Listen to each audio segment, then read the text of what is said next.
It's an easy hack. It's easy in. It's easy out. It's an easy path, but there ain't no easy route. I see a talking, but you're walking with a decent smile. I don't trust you, rather duck you. It's an easy hack. Sometimes I'm sitting back, thinking about the times past. The clock's ticking, and you know Yes, that we go can use on this as fast. an ashtray. Measured moments. Do we have ashtray? The hours, days, I'm steady losing ground. I gotta get it, gotta go trick the trap. Gotta go and watch my back everywhere that I'm at. Yeah, I'm so jacked when I'm mad. It makes them mad every time they see the score. They go, Juice don't fuck around with the beat selection. but they can't do nothing, man. They cannot disconnect that. I got the girls on the sidelines. I can go scope out of my foes. Trying to go in high side. Every beat.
one of our hardships. Always wanna be humble. I don't try to start you, but humility's what they want us to crumble apart with. George Floyd, Breonna Taylor, and Michael Brown. Oscar Grant, the shit just gotta unite us now. Only chance that we got is a united sound. So middle finger to police in the entitled ground that they think they standing on when they doing the shit. Don't tell me that racism ain't institution, it is. Wanna take my life from me cause I'm choosing to live. Macing little girls, they don't care if they ruin a kid. Middle finger to the system, they use me. And my other middle finger, I'm flipping to Drew Brees. Who that? I mean, people are dying in vain because this country isn't holding their end of the bargain up as far as, you know, giving freedom and justice and liberty to everybody.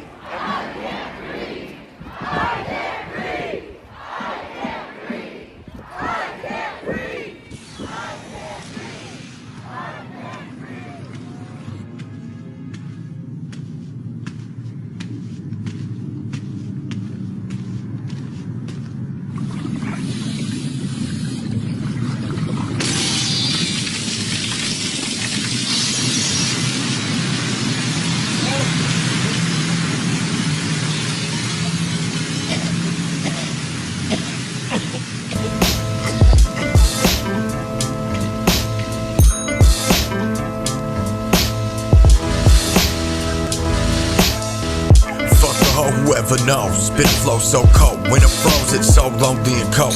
Who to trust? Asking that's cold. Telling man to man ain't shit unless he accomplish every goal. I ain't rapping less to beat cold. I ain't rapping less than 16 go. Fuck it, beat the pussy till the pussy folds. Y'all cats worry about the topic, but the topic's straight cold. Real bullets flying outside, it snows. Real families dying outside, it's cold. It's still icicles with the hoodie and the shirt. Real people being buried in the dirt. Saying that type of shit makes my heart hurt. Scars are real, but homie, that's how frostbite works. It's so cold. It's so lonely and cold. It's so cold. It's so lonely and cold. I know I could be a jerk. Not grown up with a lot of friends, it's so lonely and cold, that type of shit hurts. You can catch me, but you can't throw me cold. My feet stay warm, but my head's cold. You can wear a jacket, but it's still cold. Fights with no teeth, I'm freezing rain, snow, sleep, black ice over beach, melted silver dust from the records. You produce the most beautiful cold to 16, which is faster, hotter, cold. Why do you feel so hot when you cold? Why do you get cold faster when you old? Food spot closed, cold, phone dead, cold. Bitch won't give me no head cold. Closer to the ground, I grow cold.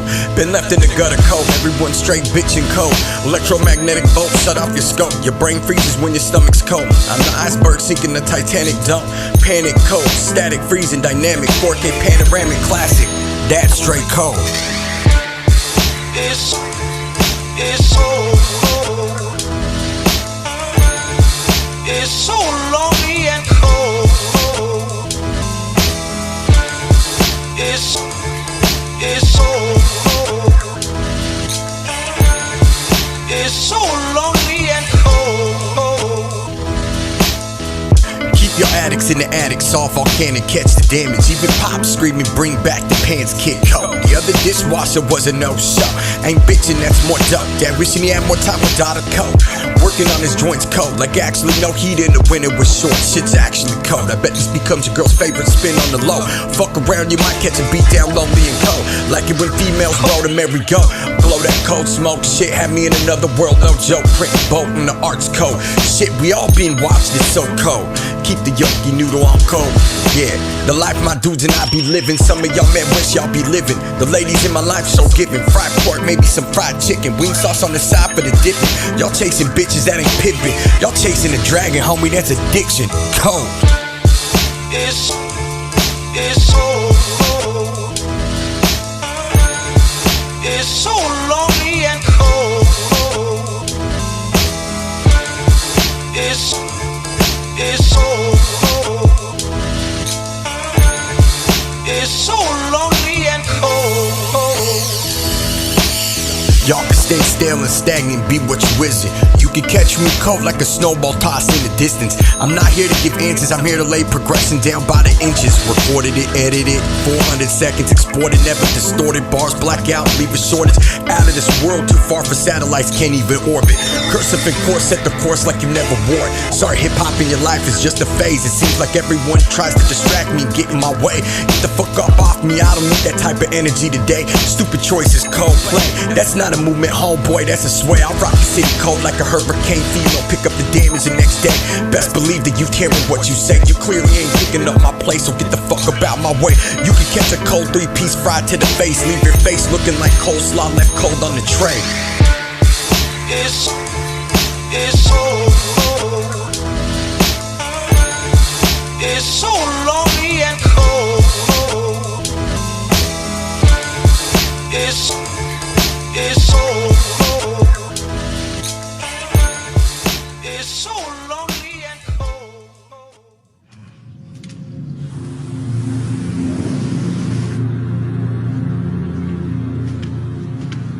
You don't know what it's like.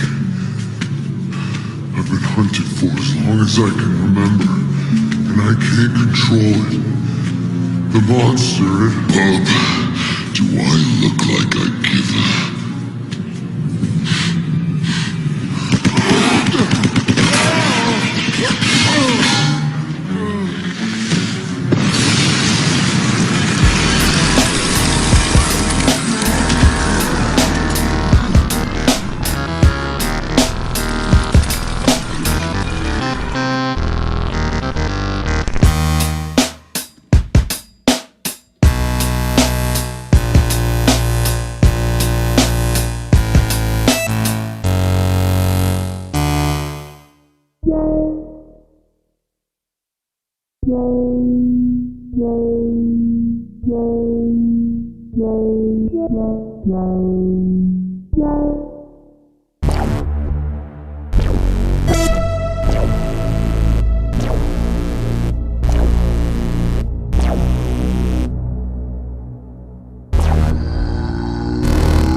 Intelligent crap, highly dangerous felony rap.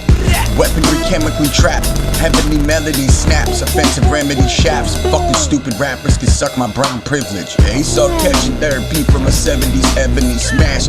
All of them got fat asses in a face to match. This the monster mash, top shelf gas got me empathy crash. Snatch your bitch up, bitch, where the stash at? Class of the Titan, splash of the Viper. This is path of the violence, type the class with silence. Math up the science, cash out the inference. Fraudulent stimulus, leave all options limitless. Fucking ridiculous, hideous and innocent. Mischievous images, brainwashing villages. Witnesses murdered by businesses, pissing on everything with sicknesses. I love social distancing. Disciplined simpletons into criminals with principles. Citizen cinemas, the most vile enema burning your retina like a fired up nebula. Scary how I'm getting at you.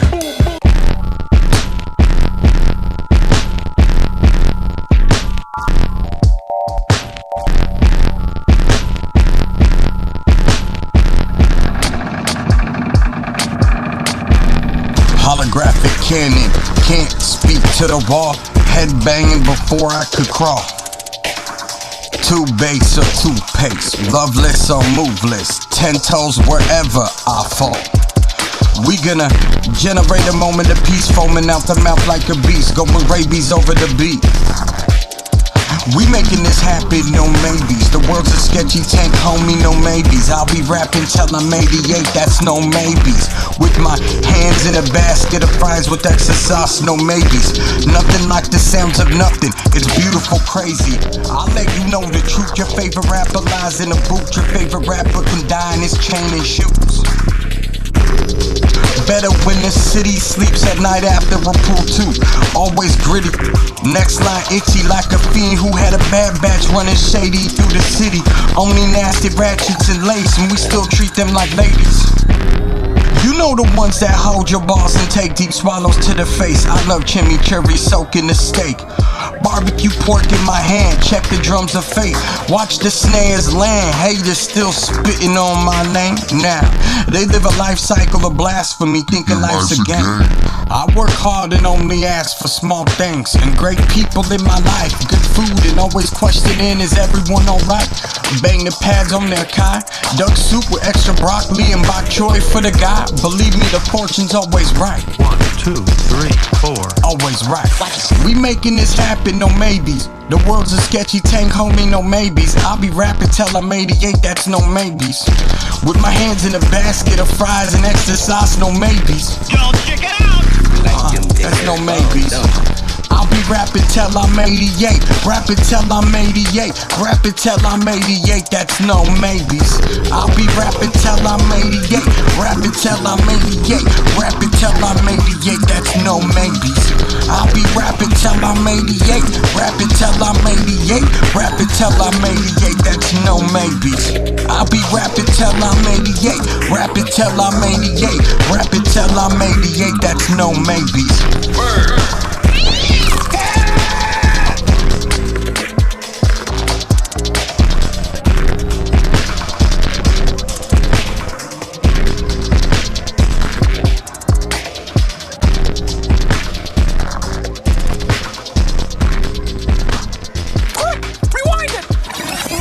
I wonder.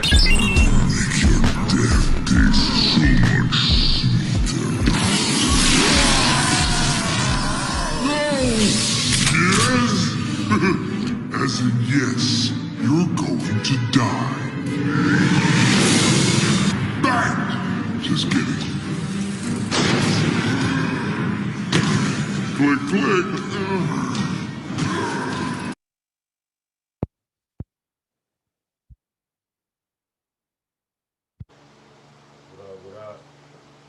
Where you at? Where you at? What's up, Big Chillin? What's good? What's good?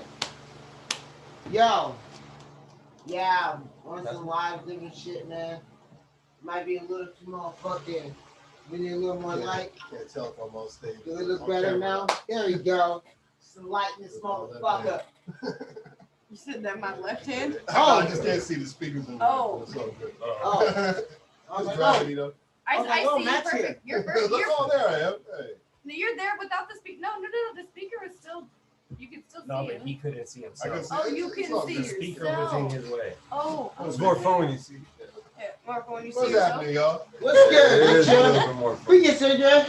This is our first official Yo, Saturday what night, up, huh? Hopes? What's good? First time on Saturday. It's the first official Saturday. First night. official Oh, we've had- official we've had Saturday. Saturday. We've had some That's why I And stopped just to let myself you and know, said official. Even though This that is the it's going to be first on goal. Saturdays, and yes, we do commit to Saturdays, it's going to be Friday next week.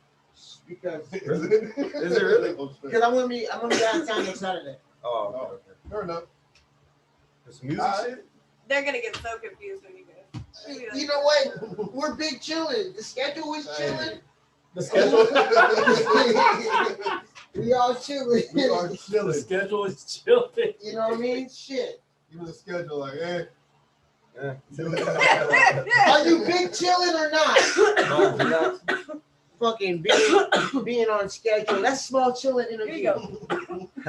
What is it? Maximum relaxing? Maximum relaxing. Relaxing.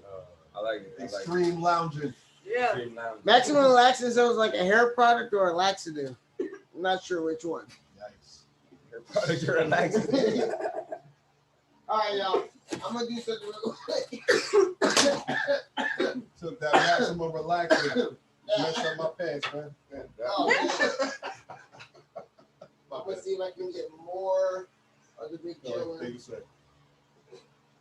What? Nope, I took mine Don't out. mind me. That's what we're talking about shit with pants and stuff. That's what I thought I heard. The thing underneath it. Move the thing underneath. Just saying. Yeah, we started the turkey jerky early today, y'all. We got the jerk What is turkey. it? What is your thing? We got some Black Cat in the building. Shout out to Black Cat Butcher I Shop. just wanted y'all to look at this Had to fucking make it King Bat quick, right? Entertainment shirt really close. That's all that was. This episode has been brought to you by King Bat Entertainment and Black Cat Butcher Shop. Right. Hey man, that's not bad. That's a pretty good sponsoring. Better do that every episode. Just put somebody's shit. One of the We homies. do that. We do. We really do. All right, guys. I'm really tired of seeing my ugly face up close. Wait, you guys don't see my ugly face up close. All right. So how's things? Where's Kat? All right, what's up, y'all? Big Chillin, man. We in the building. Shout out to all the family in this motherfucker. Our connection is good. Can y'all hear me? We loud, we stupid. How's the volume? What's good? What's good? How we sounded? Lopez, let me know what's going on. We sound good? Man, he was good. My The phone concept's died, I can't bitch ass on here. Yeah, what's concept at, man? Shit. Just talking shit. You know. We in here. Knows how to do. All right, y'all. No fuck. Fucking all fuck. And I can't hear you guys because my phone died, so you guys are gonna have to check it. all right, fine. Anyway, everything was good so far. Big trouble. Big troubleshooting. I like that one. I like that. No, man, You we want the good, more man. We comfortable good, chair, man. You want the more comfortable chair over here? Shout out to ASOL. That shit smacked in the beginning. Yeah, man. Yeah, definitely. We definitely want to start more episodes with ASOL. That shit is fucking beyond the shit. Oh, we sound great. Thank you, Mac. Cool. All Maybe right, a tiny all right. bit. Tiny bit louder? Tiny bit. Louder? Maybe a tiny louder. A tiny louder. Tiny Okay. bit louder. I think we in business. Tiny bubbles. What the fuck is that? Sounds good, Concept says. All right. Good. Ace P, what's going on? It's good, XP. HP, What's up, You like getting a new setup? Oh, man, we always got new setups, man. Fuck it. We do all kinds of shit. We actually just finished doing a show. 3HD just finished performing with Docs Black for the Heart's Delight San Jose Art Festival. It was a virtual festival. It was interesting. It was a different setup.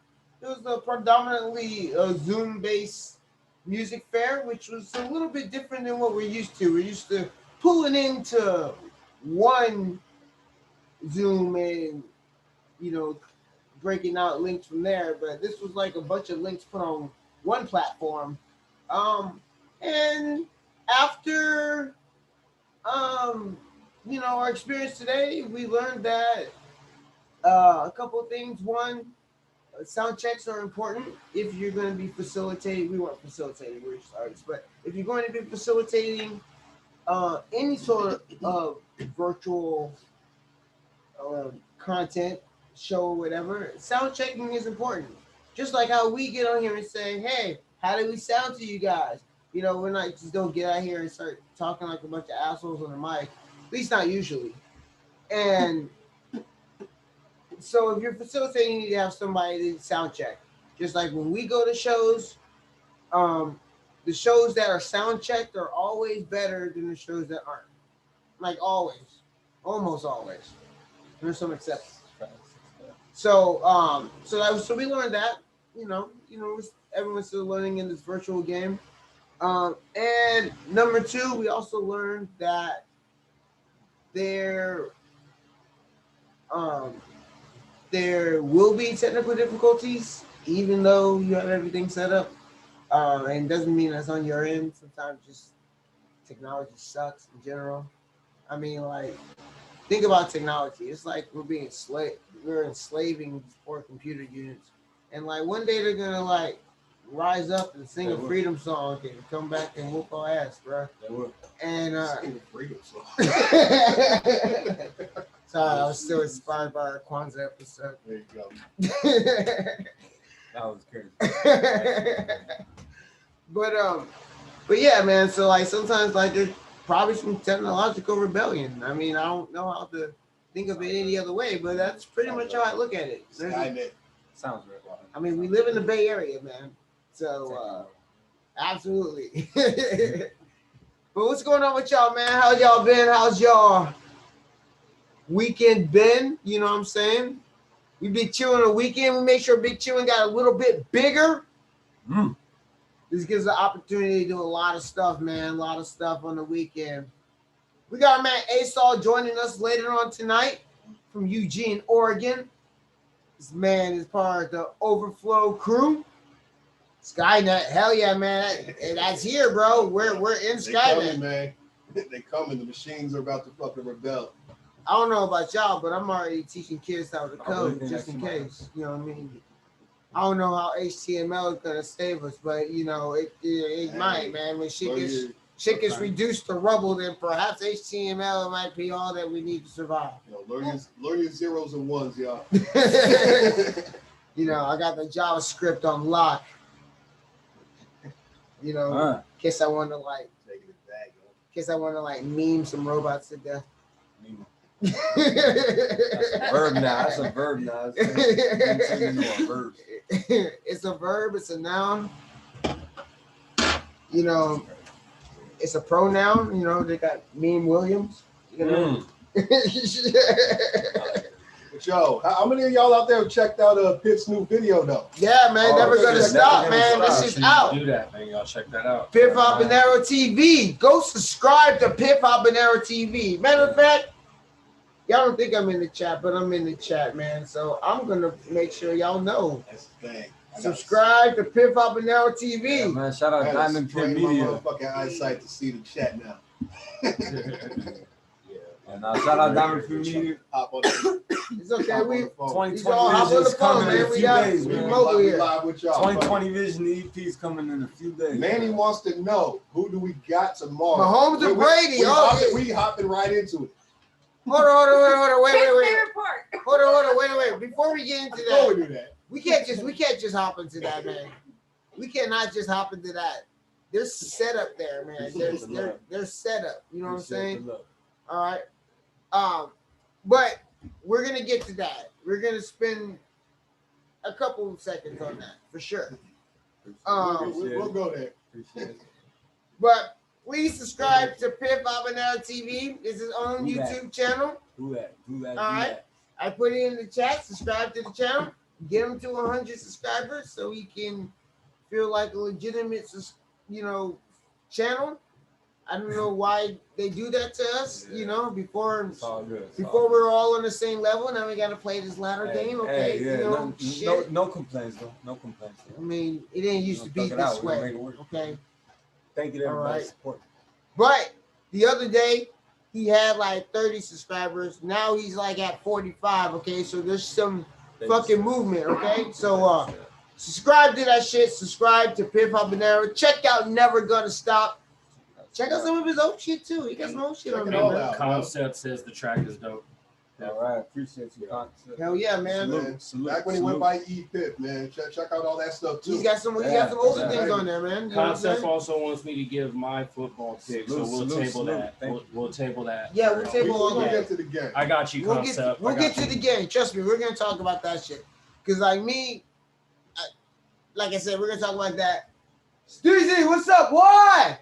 Ha! Steezy's back in this motherfucker. What's up, baby? He said Brady's won enough rings already. Yeah.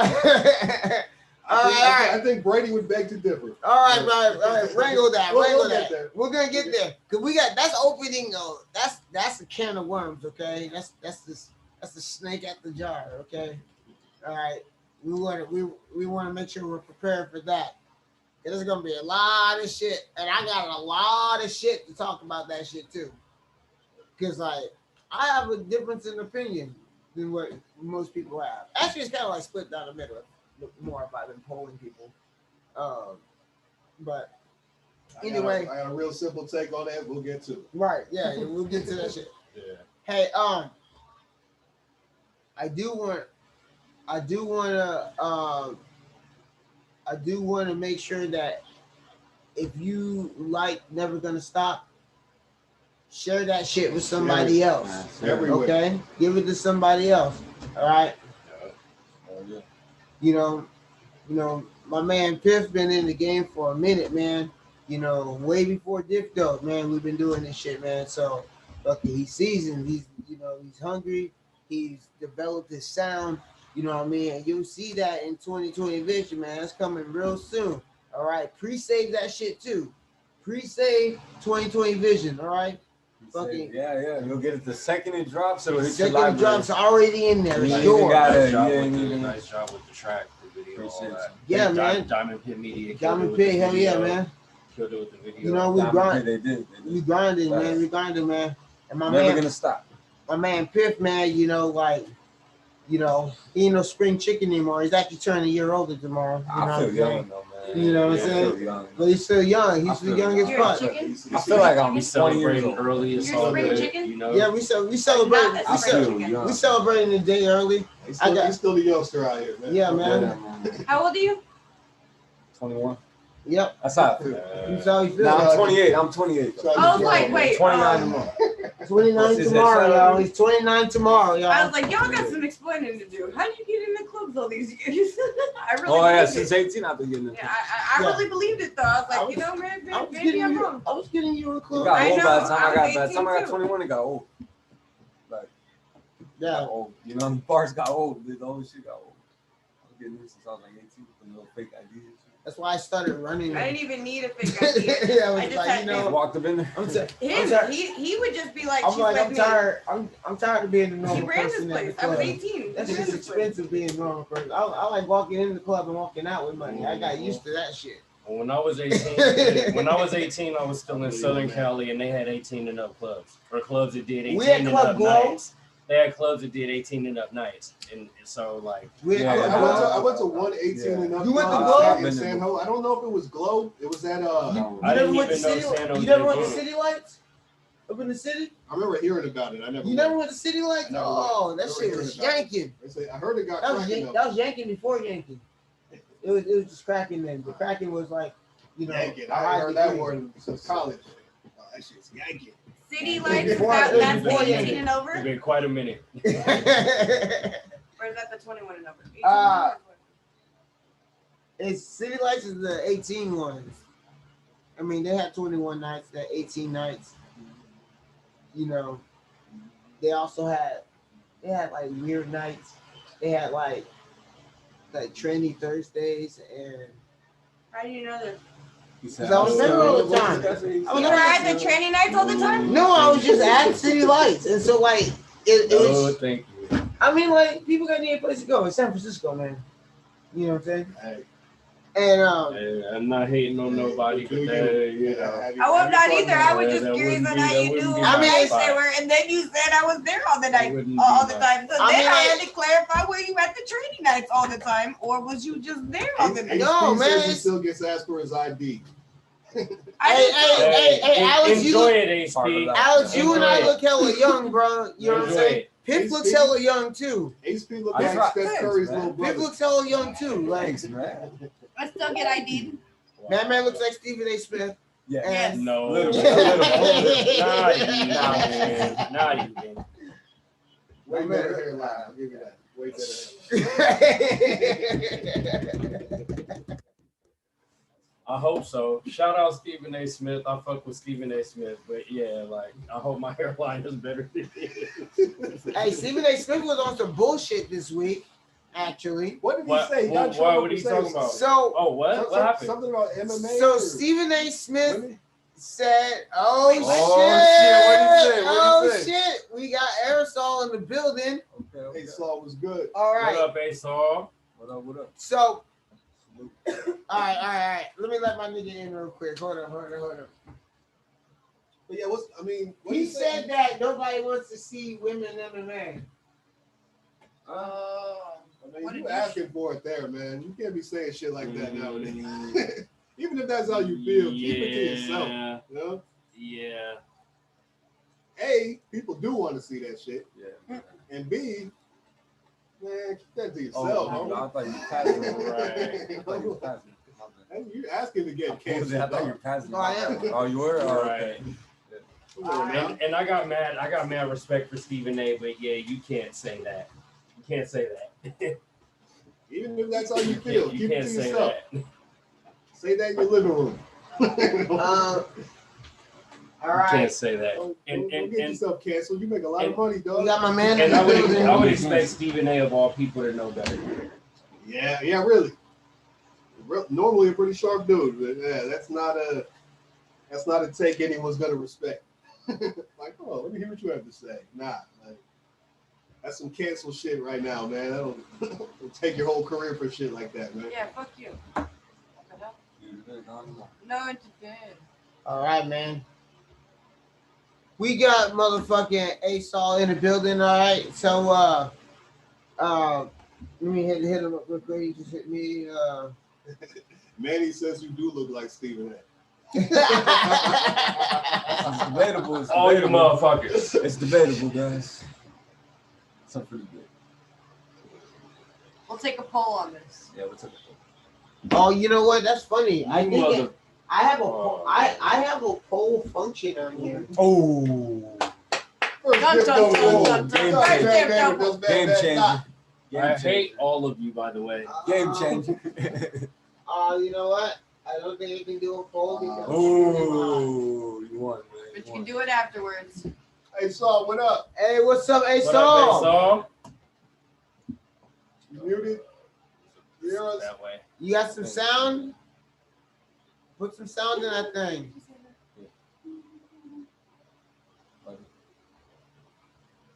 How we sounding, man? You hear us? He's got no Fuck y'all. he's got no sound. He's got no sound. All right, y'all. While ASOL gets situated, man. Stephen A. Smith said that nobody wants to see MMA women fighters. Stephen A. Smith said that. First of all, Not a smart thing to say, homie. First of all, you have like that? you have female MMA fighters that first of all can hold their own probably in the ranks of some of the men. You know, you got Cyborg, which is Chris Cyborg has been a monster way before she got the big hype. She was been a monster. Years and years and years and years been a monster. All right? That shit she'll whoop your ass, okay? Just bottom line, you get your ass whooped, okay? Seriously. There have been women who have fought at the top of cards at the most elite level on the most elite cards. You know, Ronda Rousey in her day fucking like did record shit as far as numbers, selling fucking shit. So like to say that nobody wants to see women fight, maybe you don't. But yeah, that's just the most. But to say that nobody wants to, that's clearly not true. That's clearly wrong. There's clearly a lot of money being made. Hey, Mike, you gotta connect some kind of sound. Somebody's buying these fights that women are main eventing. So, I mean, let me just get this straight, okay?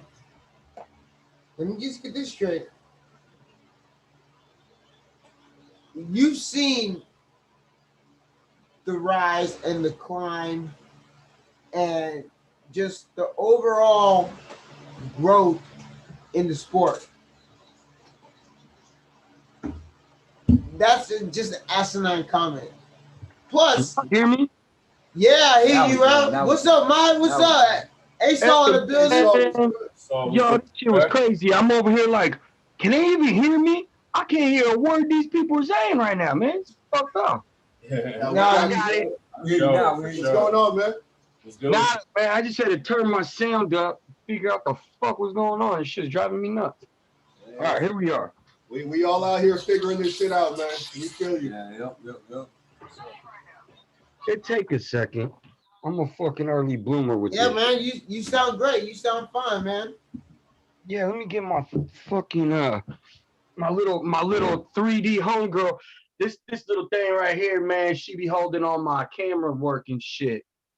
Oh shit. Yeah, my boy made that. Oh shit, fucking shit up. Let me get it up real quick.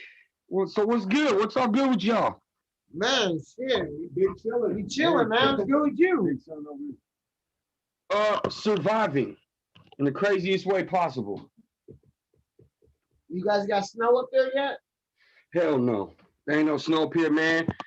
Do you know, man, with all them motherfuckers behind the government controlling weather and shit, there ain't gonna be no snow up here anymore. Let's go out to the east eastern part of Oregon. Damn.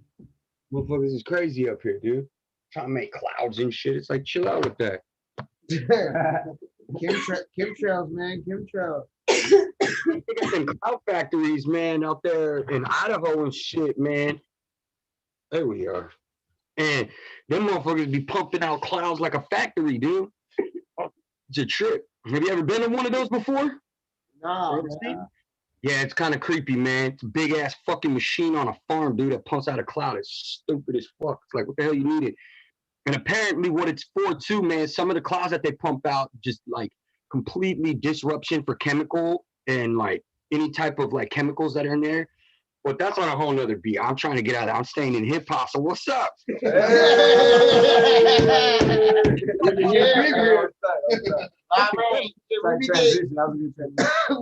deep on the Big Chill, man. Shit. But man, we were slapping your Swisher Sweets, man. What's up with that, man? Okay, so Swisher Sweets, man, them on my smoking tracks and shit, man. So those are tracks that, like, I got my tracks that I listen to daily, man. And then I got tracks, dude, that I just set aside. And then I have tracks that, like, when I'm out, there's a certain file that I be listening to all the time, man. And I found out the music that I want to create is the music that I'm constantly listening to when I'm on the go, you know? Because that's what people are going to be feeling.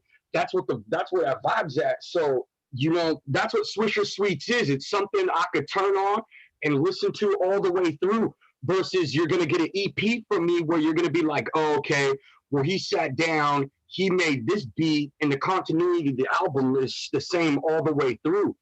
Now, I can't really say that's not the same thing with Swisher Sweets because the continuity of the album's fucking dope. It's just my bangers list, man, that I made. Versus I got my classical list, man, where I'm like, you know, I bring a girl over. Y'all ain't even heard the track. That shit ain't even on the internet, man. You know, I'm gonna be playing that for the girl. Be like, yo, what's up, girl? Like, what you think of this track? She's like, you got it up on YouTube? Fuck no. Like, man, that's the shit you don't get here, you know? And then if it's something that I'm overplaying or, you know, on my own, then yeah, man, then it becomes that song. But really, Swisher Sweets, man, that's all my smoking stuff, dude. That's my go-to before work. That's, you know, those are all my tracks that I vibe with on a personal level. So now I'm putting those out, and it seems like I'm getting more of a return that way versus tracks. I'm just putting out track after track. Just going, oh, this track's dope. This track's dope. Nah, I mean, it is, don't get me wrong, but not to the where I want to put it out, man, and where I'm at with my music. You know, that's just kind of, I got to make sure it's something that I'm continuously bumping, because I make a lot of tracks, dude, that is just, they're sick as fuck, but I don't want to share them. Does that make sense? No, man, no, it makes sense, man. I mean, like, as somebody that holds music for a long time, I can definitely feel you, because, like, I refuse just to put something out, like, with no direction or purpose. You know what I mean? Like, I can't do it. You know? Well, I do that with all my stuff, like my distribution. My distribution is my lack of direction and fucking focus, dude. I just stick it up there, man, and it does its fucking thing. Versus when I sit down, like Swisher Sweets, there's an album cover that I made. You know, front, back, there's 4 pages. That purple joint is hella sick. The what? The purple joint? Yeah, that shit. That whole 18 minutes is fucking madness to me. And the idea is, again, man, when it comes to me getting into the craft, then I gotta go, okay, well, the album artwork's gotta match everything what I'm trying to put out, as far as, like, when you look at it, you already know what the fuck I'm gonna be talking about. You're gonna be like, okay, man, we're gonna go into Ancient Aliens with fucking Mikey, dude. This fool straight lit. He talking on some crazy felony rap shit, dude. You know, man, high drug usage. Don't give a fuck about what's going on, because sometimes, man, really in all perspective, dude, my life goes that direction, dude. Like, one minute I could be just chilling, and the next minute, man, it could be like we in the fast lane going 190. And it's like, wow, where do we go with this? You know, so that, again, that's that music that I listen to. It keeps me calm, man. You know, I can go out in the public, man. If I feel like I want to turn my boom speaker on, dude, be like, shut up, man. I don't care what you're doing in the line and back to you gonna bump this track right now. You feeling this? And they're like, yeah, I'm feeling it. You know, that's that. You know, it's a no, it's all that no fucks given music, man, where you're just like, I want to have music where I could wake up, go to work to, where I could wake up, you know, take a hike, man. You know, that's that, I don't know. Man, it was like putting in corn when you was a kid. You know, you're like, oh, you heard that album, you're like, Jonathan Davis is rocking, you know? You're feeling that. Because actually the one beat is a corn sample, which is hella funny, dude. I always be sampling like rock songs and shit, like Tings and Bings. Yo.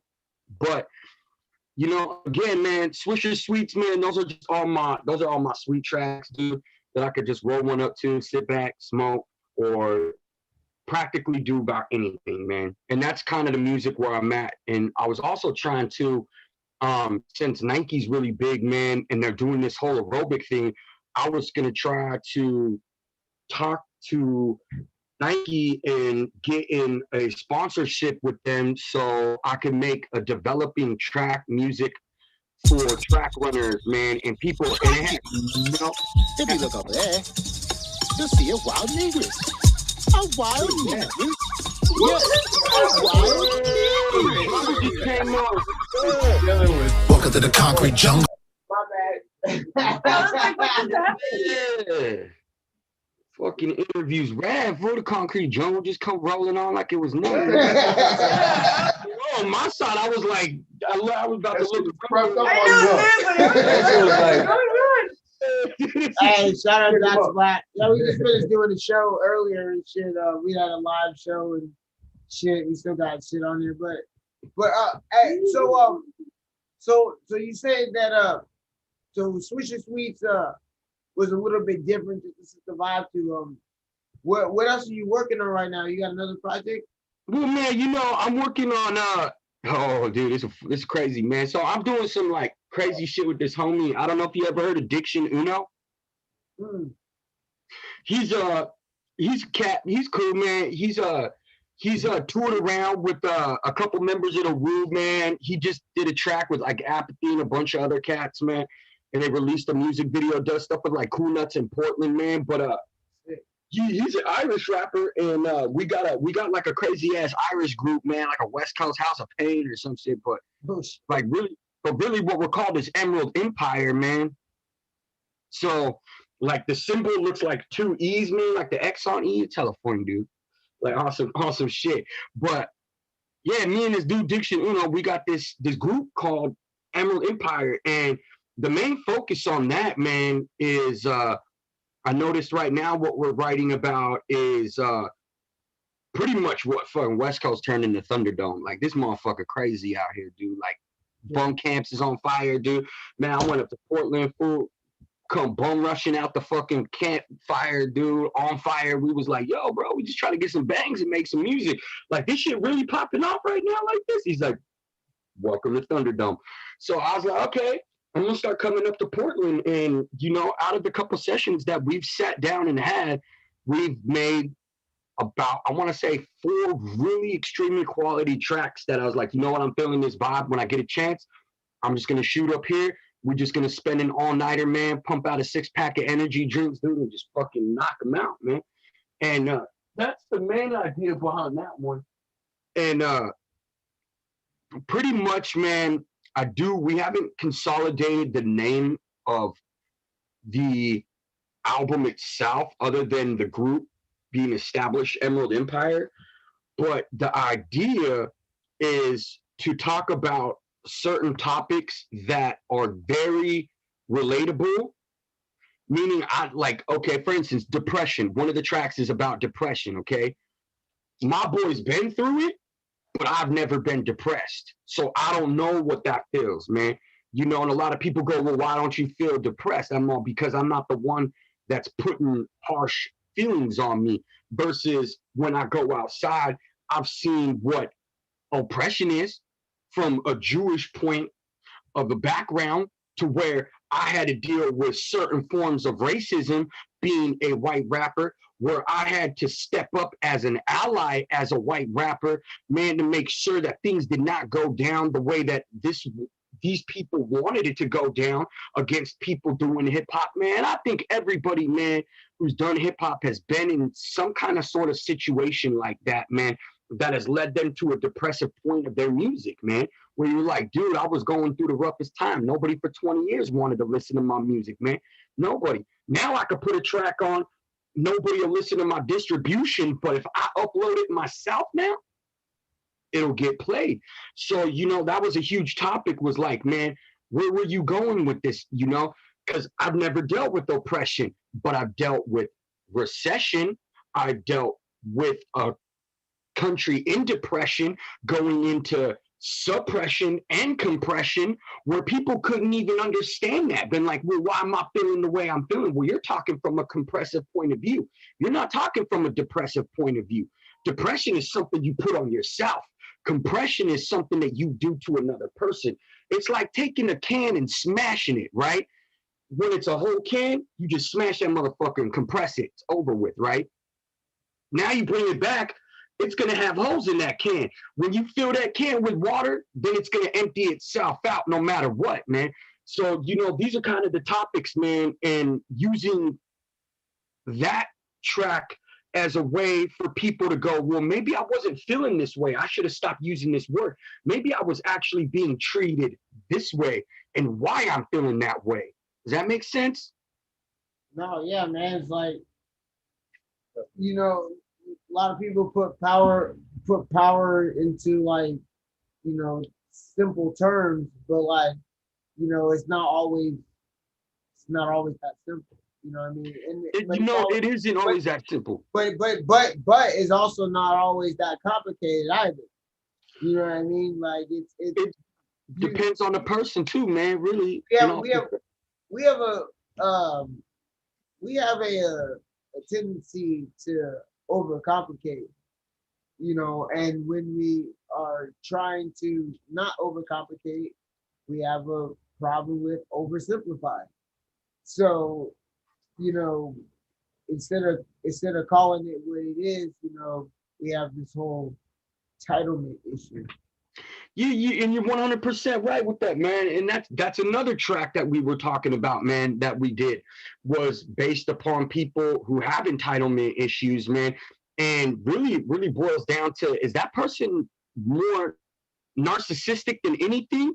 Is like, do you have some sort of importance in this world that when you step out, you can make a change? Of course you do, but not at a point, man, where you go press everybody down or be the dude in the group, man, that brings all your homeboys down because you're feeling down. Don't even go to the studio. You know, that was another thing we were talking about, man, which was really cool about hip hop, where it's going, man, is a lot of people, like, I notice now, are deciding to really touch base on certain topics that people were afraid to talk about. You know, depression wasn't a thing, dude, 20 years ago. You weren't putting on a Wu-Tang album and listen to a depressive song. You were putting on a Wu-Tang album like, yo, we gonna smoke crack, we gonna hijack cars, dude, we gonna run through the fucking place with a chainsaw. Like, we wasn't gangbanging, we was door-to-door banging. Like, yo, hey, no. You know, like, it's like, for real, like, hold up.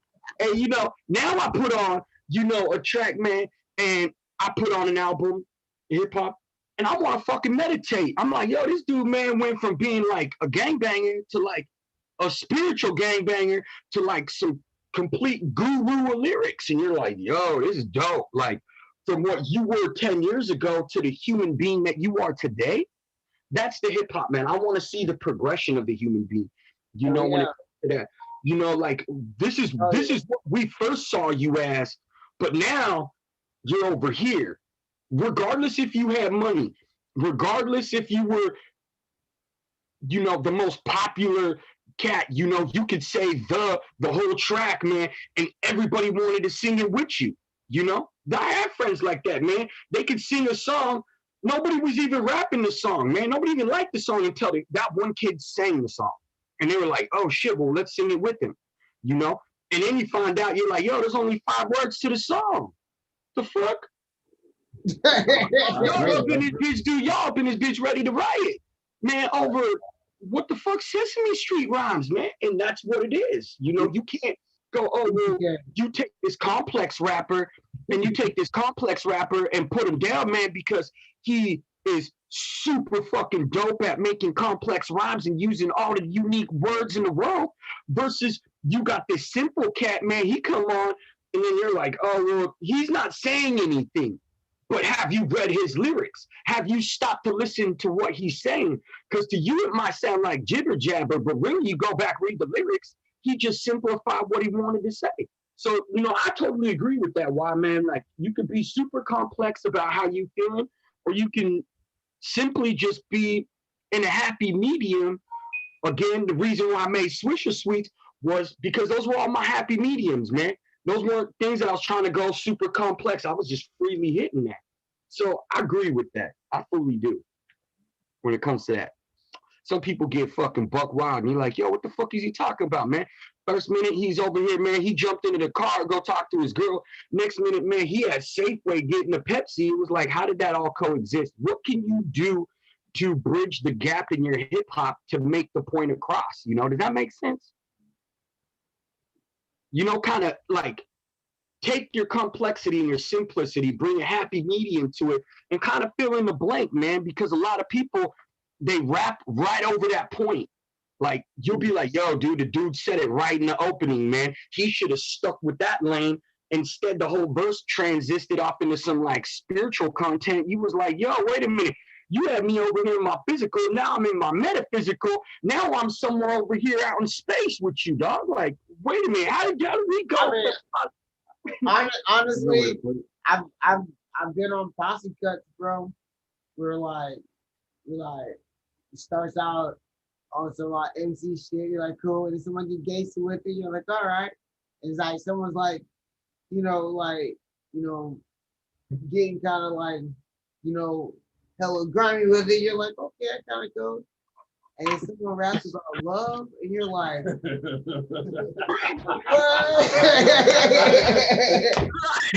you're like, you not get the concept. And then so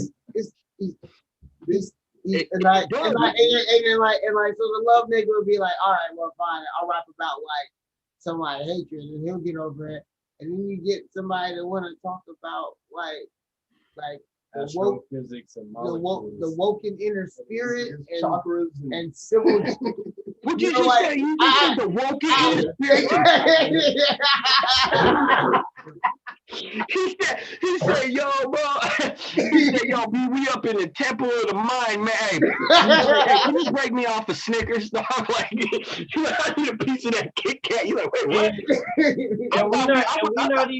And we're not even knocking different type of MCs. We just saying understand what the track is and fit the track appropriately. That's what I'm saying, man. You know, track appropriately. I mean, in all reality, it'd be cracking me up because, like, a lot of people ask me about how you felt about the battle scene.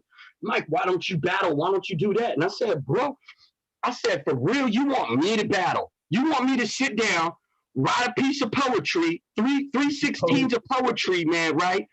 And then not only that, I'm writing about another dude, and then you want me to go on stage and you want me to dick swing while I'm screaming poetry at a motherfucker? Yeah. I ain't trying to think about the word. I'm just trying to say, man, like, that should end the battle rap right there altogether. I don't care who you are, who'll be like, yo, chill, B. Like, why don't you go home and write 3 of your best verses about me while you spanking off in your fucking bathroom, and when you ready, come scream at me on stage about it, man, and I'm gonna walk the fuck off, dude. It ain't gonna be shit. Be like, oh, I murdered alive. I'll be like, yo, I'm still alive sitting here. Like, I don't know what your battle rap is all about, man. I'll never understand that scene, man. I'll be looking at battle rappers like, bro, I thought you was tall. Man, big, right, man? All of a sudden, you're like, so real quick, hey, how can they make you look so big?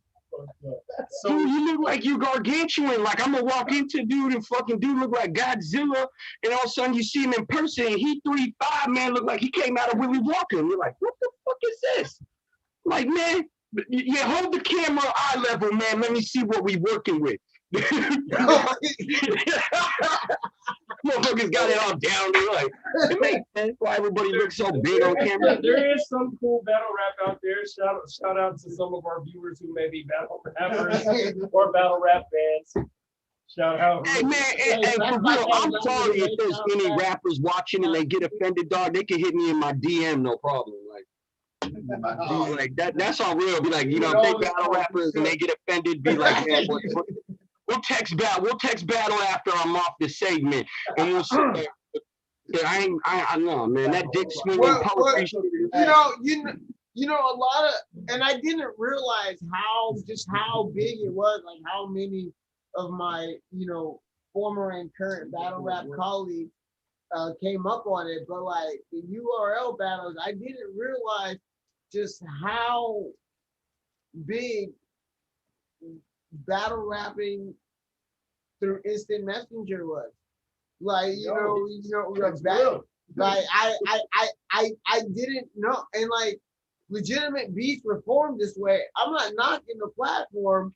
I mean, like, I guess it was a way for motherfuckers to touch. I mean, like, I guess right now, like, they would be able to fucking have even more capability than they did before, but they did their damn thing. Like, they actually, like, grew legitimate battle rappers from cats that would battle in message boards.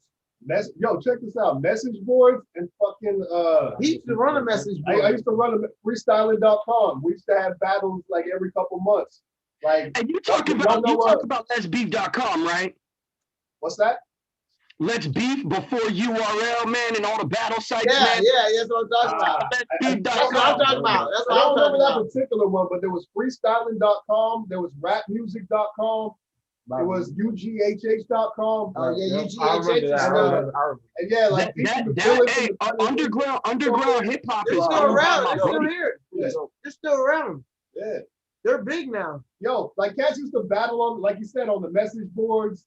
Cats used to battle on fucking instant messenger, like just on text. Cats would be fucking typing to each other and shit. You know what I mean? Yeah, because they didn't have nothing to do, man. Their girlfriend was sleeping, man, while they was talking to some people they didn't know, dude. Like, right. Exactly. I wonder how many relationships ended. Like, who are you texting? Who are you texting? I'm battling, baby. He's like, why you get me to believe that you're up at night texting these men? You want me to believe that? Hold up. When I came up, man, you had to text. It was hard to text there. You had fucking like 3 fucking letters per number, so you're like, right. Hey man, hey, got worse dude went near me, man, because how the battle rap worked. A lot of people were like, oh, how do you get those personals, man? Well, first you start a street team, dude, and you get some badass bitches, dude, to get all your information for you. 1, 2.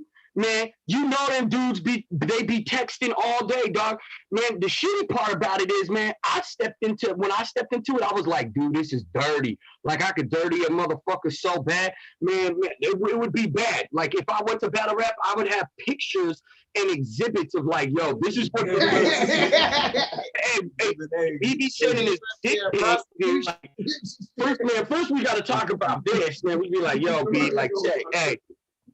Exhibit A, like this is why you battle rapping online, man, because you compensating them words, dude, for your fucking little Jimmy, dog, and you ain't getting no pussy from your girl, man, and for like 2-3 months, man. Like, who you gonna take it out on? Like, for real, who you gonna take it out on? Cause you find me on the block, dude. We ain't even gonna sit there and write this shit. I'm gonna start murking you from your head, your toes, your shoes, man, your broke ass dude, and nothing in your wallet, man, till you busted up can opener as a bitch for a fucking female, dog. Like, it ain't gonna get hurt. So I don't do that. And then it might just get really down to the point that I'm just the type of cat, I might drag the motherfucker out the club and whoop his ass and throw him back through the window. Like, on some real shit. Like, it'll be 90s up in here, man. Only because I seen my pops do it. I was like, damn, fool was freestyling, went outside, and then dude comes through the window. And we're like, yo, why? And he goes, I don't battle rap, man. That's why I don't battle rap. And I was like, you threw the dude through the window for talking shit to you because he was drunk? And he's like, well, that's how it goes, man. That's why I write music and I make albums and stuff. I get really personal, man, and then you make fun of me. And I was like, so what did he say for that to happen? He's like, he talked about my mom. And I was like, damn. I was like, see, don't battle rap. If you can't, No battle rap. if you can't, yeah, that's what I told my pops. I was like, yo, pops, man, I know you old school, don't battle rap. That's the most common insult in battle rap. Hey, That's the most common insult. I tell you one thing, I'm sure it was like the largest surprise in the world to everyone that I spent as much time battle rapping as I did. Like, I mean, I'm sure it was surprising. To be honest, like, as confrontational as I am, like, I really liked it. I like people talking shit about me and my mom. Cause I don't know, it like brought me back to like middle school and shit, fucking capping in the bathroom and shit. Yeah.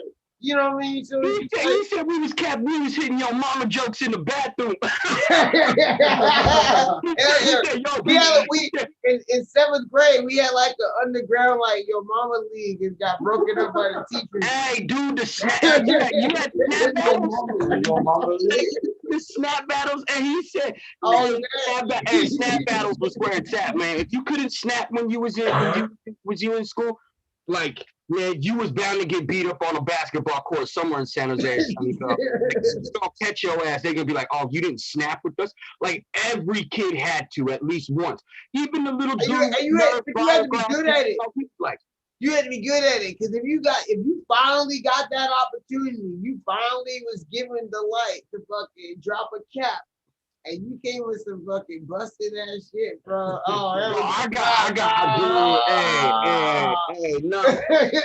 I hit him so hard back in the day, man. I'd be like, dude, what the fuck did I say? Let me see if I can even remember that.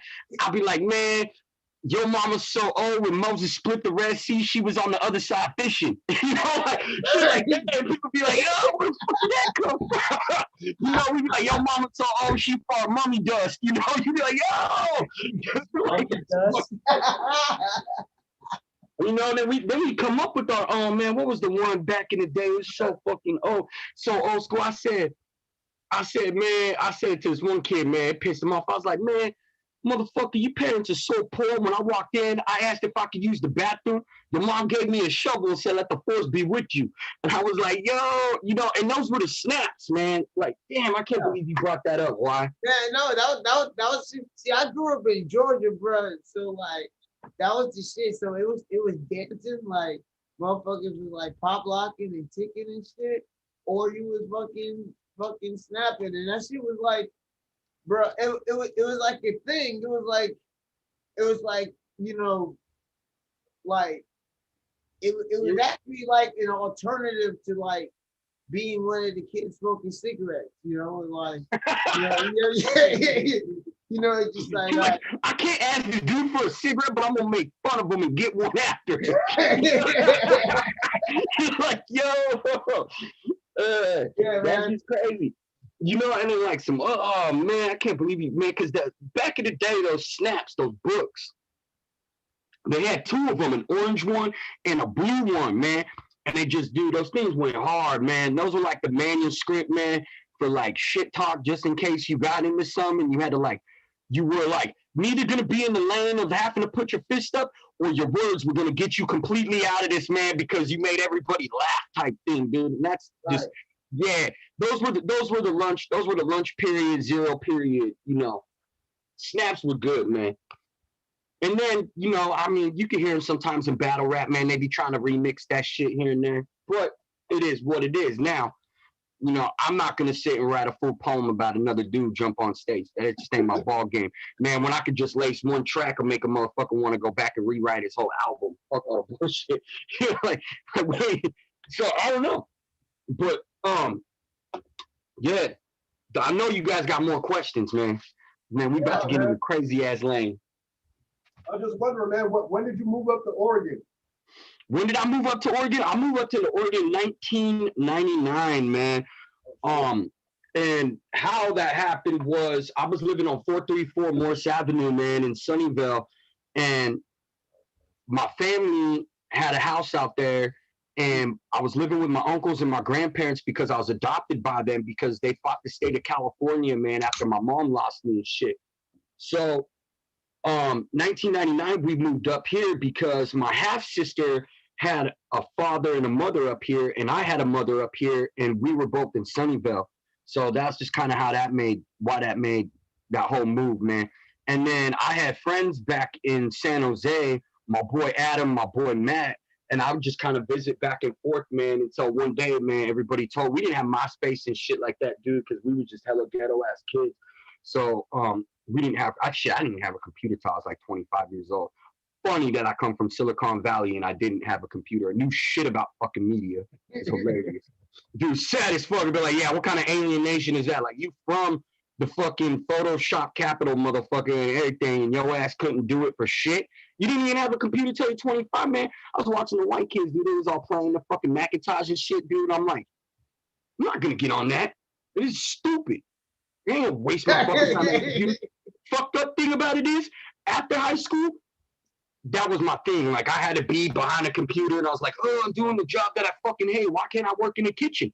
Wanted to work. Finally, that dream came true, man. But fuck all that, man. And yeah, and I moved up here 99 just to finish up high school and just move on and stuff, man. And mainly so my sister could be with her parents because she was super young. So, and then now everybody kind of split apart, man. And I think it was like, I was 20, summer 2004, man. I moved up to Eugene and never wanted to leave because, you know, hip hop was a little different. It was rougher to do it up here. I would have probably gone a lot further if I moved back to California and did things down there than I would have ever did up here. But I came up here to do it in a spot, man, that was completely anti-hip hop. Like, dude, there was only so many people doing it when I first moved here. It was so fucking crazy. And everything else was imported into the town. So you had all the dope ass rappers coming to perform here because nobody really performed. So they didn't have to put a local on, you know? And the locals that were doing music didn't give a fuck about performing because their shows were on. Like, I could say, man, there was only a dead zone for like crowds here for a little bit, man, where like nobody was showing up to shows. And that was after all the transplanting happened. But real talk, man, fucking dude, hip hop in Eugene had been successful for 20 plus years. I was doing anywhere between 12 to 14 shows. And I still got the stack of flyers too. You just be like, yo, I didn't know you played with this cat. You know, this human being over here. And then I go back on that and I look at that 20 years when I moved up here, it would have been 100,000 times what that was, but not in the impact that I had with my peers up here. Right. It would have been more widespread. So I would have been somewhere in New York, somewhere over here. It wouldn't have been something where I could say for 20 years, I sat locally and played with all the cats that came into this, you know, into that city and played. And then it Boomtown, it turned into, it was always a music mecca, don't get me wrong, but it wasn't an artist mecca. Now it is, because everybody's doing art, man. Everybody's doing hip hop, man. Little Joe below 16, he don't even know where the fuck the beats ever came from. He don't even know the history of hip hop. Man, you can ask the fucking kid, man. He's making this kid making the sickest beats ever. You ask him who Mobb Deep is, he just found out about Mobb Deep, dude, like a week ago. You know, and I'm like, the beats that you're making, these cats would have rapped over. Like, are you catching like the sound? But then I'm like, what do you listen to that makes you want to make these beats? And then, you know, you'd be listening to like Lil Yachty and like gibberish rap, man. I'm like, but this isn't what you're making. And it's crazy to hear that the kids who are listening to this music nowadays are making the music we would have been vibing off 20 years ago. And I can't really knock that, you know, but it is definitely confusing, man. Well, I agree with you there because I find myself often a lot of times saying, like, with the new shit that they play on the radio and shit, like, I don't feel a lot of the songs personally, but I do oftentimes find myself liking the beats. I'm not gonna lie. So like I feel you on that. Like a lot of the beats that I hear, I'm like, damn, I would have tore this shit up, as opposed to the shit that they playing. You know what I'm saying? I feel you on that too. None and Dabs to it too. It blows me away. But it also blows me away with how these kids are making this music, you know? So you hear what they're making and you're like, damn, dude, I would have heard Gangstar on that track. And then it just blows my mind that you ask these kids, do you know who this rapper is? Have you ever, but today they wouldn't know it, but they would be making beats that this rapper would have rapped over in an instant. I'm like, everybody wants to rap on that beat. You made that shit. And I notice now on the West Coast, man, you can go to Los Angeles, everywhere, LA, do all up and down from here to Seattle. And you'll find out, man, that 90% of the time, what that kid is making is going to sound dope. And he ain't even releasing it to what he's listening to. And it trips me out, man, because the beats don't exist. I would expect them to be making Little Yachty beats, man, or fucking some, you know, crazy ass double Dutch court beats, man, that, you know, Fat Joe and all those cats want to rap over, versus, oh, well, this is what Gangstar's rapping over. This is what Jadakiss is rapping over. This is what Terminology's rapping over. That kid's making that, but listening to this music, and that shit trips me out, man. I'll be like, damn, you ain't even making what you listening to. And it makes me wonder if they can, or if they even want to.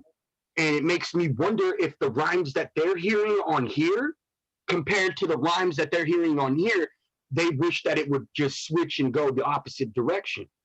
Does that make sense? Like, he was like, well, why ain't Little Yachty on a Gangstar beat and Gangstar on a Little Yachty beat? And I'm like, listening to this kid talk about this and go, well, I think he should be rapping over this beat. And I'm like, nah, I could never think of Gangstar rapping over that beat, you know, or making a beat like that, or an album even close to that. Man, unless they were going to hire ASAP, man, or something like that. You know, like cats that do the, what do I want to say? They intermingle the pop culture with underground. Does that make sense? Like, you catch what I'm trying to put down?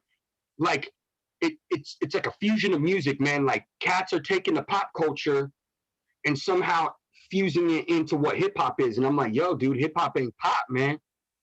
I could see you mixing punk drums and like distorted sounds and shit and fusing punk and hip hop or metal and hip hop. But now when you take these different cultures of music and you slam them together and fuse them, they make a whole different sound. And I didn't know that until I had to go out and open my mind to making beats. And then that became a different thing. It was like my buddy goes, well, I make this hip hop music, but I listen to this. And I'm like, well, what are you trying to transmit to me in this? Well, why don't you try to make a beat like this instead of always making beats like this?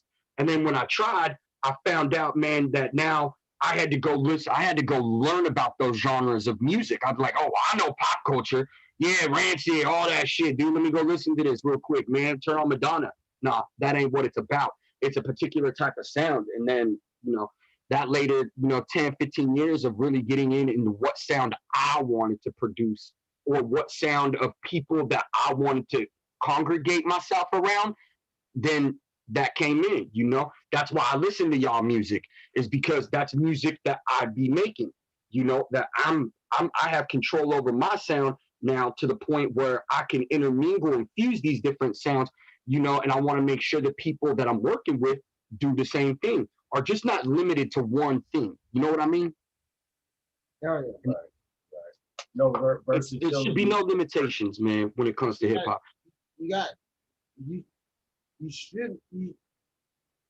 Versatility. You should want to do everything. You should want to challenge yourself sometimes. You know what I mean?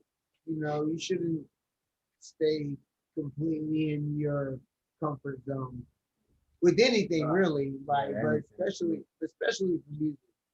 I mean, like, I get it when you're in your wheelhouse and it's your bread and butter. That's what's up. But there's also, like, when does that become monotonous? And and maybe your audience likes what you do, but maybe after like 20 years they want to see you take that leap into something else, just for the change of it all. I hear that, like, especially with hip hop, like, I think that bridging the gap thing with like old school and new school, that shit is dope. Like, that's what we want, you know what I'm saying? Like, it makes everything kind of come full circle, you know what I'm saying? Where like like you're talking about this youngster. He's making beats that Mobb Deep will fuck with, and he doesn't even know who Mobb Deep is. Shit, maybe he's gonna go back and study Mobb Deep now. Like, oh shit, what's he talking about? That's the thing. He did. He Exactly. did. He was blown away, man. And that's like us as the old, the elder statesmen and shit now. Like, we're supposed to be teaching these youngsters about the original shit. You know what I mean? Like, that's how you bridge the gap. And we got a lot to learn from them too. You know what I mean? Like, these youngsters know how to fuck with the melodies really well. You know what I mean? Like, and yeah, sometimes they're talking about some bullshit, but when you're bridging the gap, it's like, no different. We're like, you're doing you, we're doing us. Let's find a middle ground. It's no different from the bullshit that we. Exactly. True. We got like. We thought the same bullshit. We did it better. We gotta listen to shit we cringe at.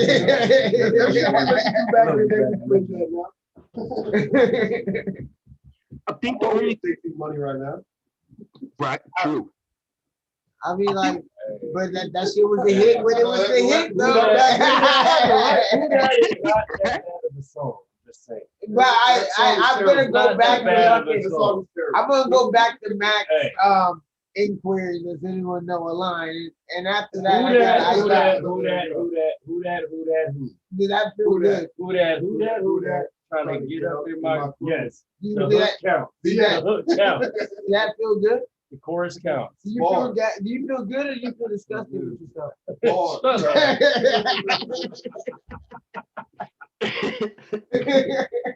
Nah. But yeah, we got that, you know what I'm saying? Like, we've all been at this for a while, man. We got a lot to offer the next generation, you know what I mean? Like, I think, like, instead of, like, not that anyone here is doing that, but instead of shitting on the youngsters, like, we should be reaching out to them, you know what I mean? You're 100% correct, man. Like, what the fuck is the effort worth if you weren't doing it for the youth, man? You know, I was a lost youth. I didn't have but the city of San Jose, the city of Sunnyvale, man, the city of Eugene, and certain places that would even allow hip hop until cats started bridging that gap, man. Shit, you had Medusa coming up, man, the city of Santa Clara, out by Bowers Park, by the skate park, man. She was out there fucking rapping, man.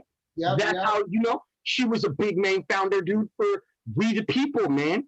You know, if it wasn't for like cats like the Shapeshifters, man, that were all about the youth and coming up to Oregon and discovering places, man. Guess what, dude? None of us would have ever connected because of those people, man. This gap would have never been built. So you have to be about the youth, man. And to exclude the youth out, dude, you're only just gonna make a fucking beast on a mic, man. Like you're not gonna, if you exclude that kid out and don't give him a fucking path, man, you might cross that kid again and go, damn, I should have been working with that motherfucker because look at him now. Like he got the whole crowd with him. And you can't knock that. That happens with youth very quickly because the popularity is still held by the youth, man. If you want to reach out to these 18-year-olds, man, well, guess what? You got to put an 18-year-old on your show and make sure you're a respectful motherfucker because that kid's dad or those kids' parents or family, 90% time show up to that all-age show. And they're going to support you. And if you have made it so far into hip-hop by doing just more than bar venues, well, there's a reason why, man. Because you reached out to the youth. You reached out to them in one night. They may have forgot who Mac or Mikey or fucking Y was, but at the end of the fucking day, man, that kid's probably doing hip-hop and excelling. And if runs across you when he's able to make that move later on in the next few years, man, he's going to go, damn, you know what? I remember you were there. You were the cat freestyling, or you were this dude doing this, or there was this cypher over here. You know, without the youth, you ain't going to move forward. You know? Ain't nobody want to listen to a Too Short album, man, unless you were young. And if you're not feeling young and you up in the club, man, well, then guess what, dude? Bitch, blow the whistle. Let's go. Blow the whistle. Let's go. You know, this shit's gonna be tight. You know, it's the youth. It's got to be youthful, fruitful, man. You know, some people live the rugged back life, dude. Fully disrespectful, man. You were up and down. Now, is that person disrespectful in person to you? Probably not. When they get on stage, they shit gonna offend the fucking piss out of you. No problem. Is the youth bumping it? Yeah. Is their grandmas bumping it? Yeah. You want to know why? Because there is a respect matter there. Because the respect matter doesn't matter what that person's saying because it's freedom of speech. They should be able to conduct themselves on stage however they want, man. As long as they don't indecently expose themselves to a bunch of fucking children, parents, and fucking people, then you cool. But if you want to go up on stage, look like an idiot, promise, dude, the crowd ain't gonna leave 2021. They gonna watch you for 21 minutes looking like a fucking idiot. And they go, you're gonna be like, I did a great job. Nah, you suck, but we let you walk in, we clap for your ass, dude, and we gonna stand around your ass and we gonna look at your ass. No, that's not what it's gonna be anymore. That's not what you do when you come to Overflow. That ain't gonna be what it's gonna be when you go to Diff Dope or when you go to these shows. You're gonna find out, man, that you might not have liked that cat, but you might be able to say something to that person that can reflect and go, hey, maybe if you did this like this would have had a different reflection on me. And take some time to position yourself with the youth and maybe give them some positive affirmation and encouragement where they can take their music versus, oh, back in the day, we'd have just told you was an idiot, or if your shit sucked, man, you know, you hear stories, cats getting thrown off stage. Shit, I sucked once. Ain't nobody threw my ass off stage. Tell you that. But what I do want to know is, are these people who are coming up, are they going to be about the youth? Are you going to take the time to go, if you didn't even like that person, can you say some positive reflections to that person that can maybe change that aspect to help them getting to where they want to get to? Hey, I got to ask you this because I haven't really asked you anything yet. And since you're speaking so much about the youth, I want to know who inspired you as a youth, whether it be artist-wise, whoever, like, artist-wise, who inspired you musically, or who just inspired you coming up? Like as a youth? Yeah, coming up. Or like from my youthful perspective, who I look to and I was influenced by MCs. Right. Who? Okay, so currently, man, I like going to I don't know if you know what mercenary films are. But right now, I definitely don't listen to a lot of youth, but when I did come up, I really like listening to Corey Guns. Corey Guns was dope, young. Is that Corey Guns? Huh? Corey Guns is good. Corey Guns? Corey Guns. Yeah, Right. Corey Guns is dope. I like Corey Guns. You know, I like listening to him over listening to Lil Wayne because I knew where that style perpetuated, man, was from Lil Wayne. He had those simple Dr. Seuss rhymes where Corey Guns took those, man, to get back to the beginning of the conversation with cats writing complex and simplicity, man, into a simplistic way. You have Lil Wayne and Corey Guns, same type of writers. They use the Dr. Seuss theme, and then they flip it, man. Hey, nah, dude, hey, go back, take a Dr. Seuss rap and flip it in your words. I got one, dude, man, that I did, man, called Dr. Strange. This shit's nuts. It's all about the Lorax, but it's off the fucking, I'll share that shit with you, and you'll be like, yo, this track's bonkers, bro. But it's the whole scheme. And when you take that, you can either be complex with the writing or not, but just on those two levels, man, of human beings, dude, from older to youthful that I was listening, because I'm 36, so I think Lil Wayne was probably the same age, man, or something, maybe a year older than me, I don't know. But Corey Guns is younger. So that was really cool to hear that coming up because he was about freestyling. Whereas when I was youthful, to answer your question, would have been Chino XL. And then it was weird to be. Yeah, Chino XL's always been dope, man. Hey, and let me just say, like, cause you're like me, bro. It's not just the hip hop. You grew up a skateboarder like me. You're still a skateboarder like me. Yeah. So you already know that you know what I'm saying. Still skating. You know what I'm saying. So you already know what up, Crease. But you know that there is like that certain like crazy like niche in hip hop that is just like you know, like, oh, that's some shit skaters rock to. You know what I mean? Like that's some shit.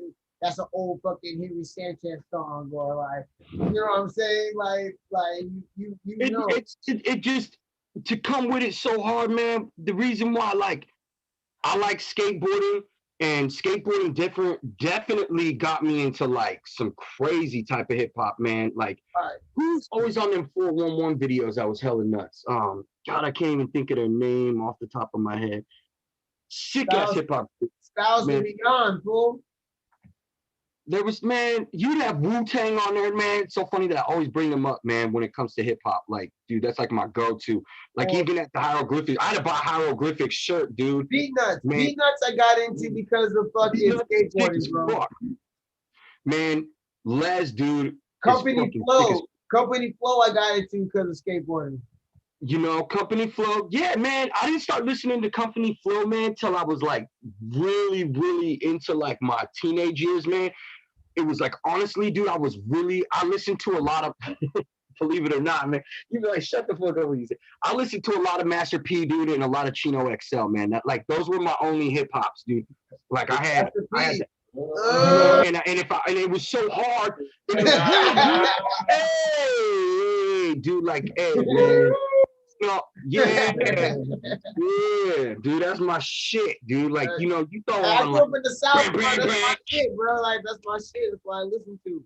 Yeah, man. If it wasn't, dude, and you know, the only reason that too, man, I like Master P because you know he did the whole, Overflow in the building, the whole Space Jam, dude, and you know that Monstars, dude. Like that was hard as fuck, dude. Now when I was a kid, I was like, yeah, I'm gonna be a fucking Monstar on the mic, dude. Fuck yeah, you know. But truly, right now, man, who I'm back on, dude, is I'm listening to Yuck Mouth again. One of the nicest. You know, like if that shit ain't Godzilla, man, and fucking I don't know what to tell you. Dude. I have this conversation with people all the time, and no one has disagreed with me yet that Godzilla might be one of the best Bay Area albums ever created. Duh. Fuck yeah. man, dude, that was yeah, man. When that album came out, man, he was just sitting over the bay like that, dude, just laying through. I was like, get out of here. What the fuck is this album cover? What am I looking at right now? You know? Like, is it your fucking thing? Like, is this going on right now? Like, this dude laying on the city, man, like it's comfortable. And I found out Yuck was a real cat, you know? Yuck also used to like to go to a club over here, man. Down, up over here by the Hilton, man. Because that's where E40 had his birthday party and all this other shit. I think it's called the Jungle. I don't know. It's like an 18 and over club, man. It was weird as fuck. I just remember when E40 showed up, man, for his birthday. He wasn't even rapping. I was like, yeah, dude, I just bought the ticket, man. Next thing I'm on stage at the end of one, and this fool's trying to get us to eat a sandwich. And I was like, yo, you don't fucking eat. I'm like, dude, I don't even know who you are. And I'm like, oh, shit, this fucking E40. He grabbed a mic, dude, sandwich in one hand, mic in the other. It was my birthday party, bitches.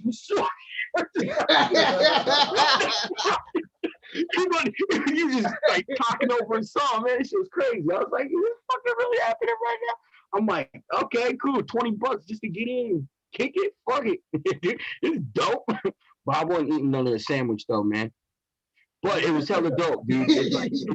Like that was the era of Yuck Mouth, man, when I got into it, man. Like, and would listen to the cat. Who the fuck else was dope, man?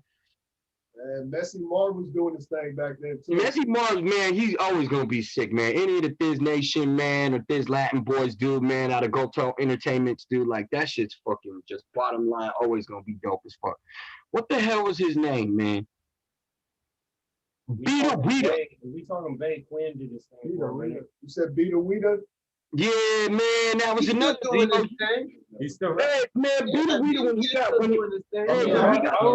only really remember him for that song Turf's Up. You know, Hieroglyphics put Beta Weeda on a long time ago, put him on tour, man, with his album Turf Music. You know?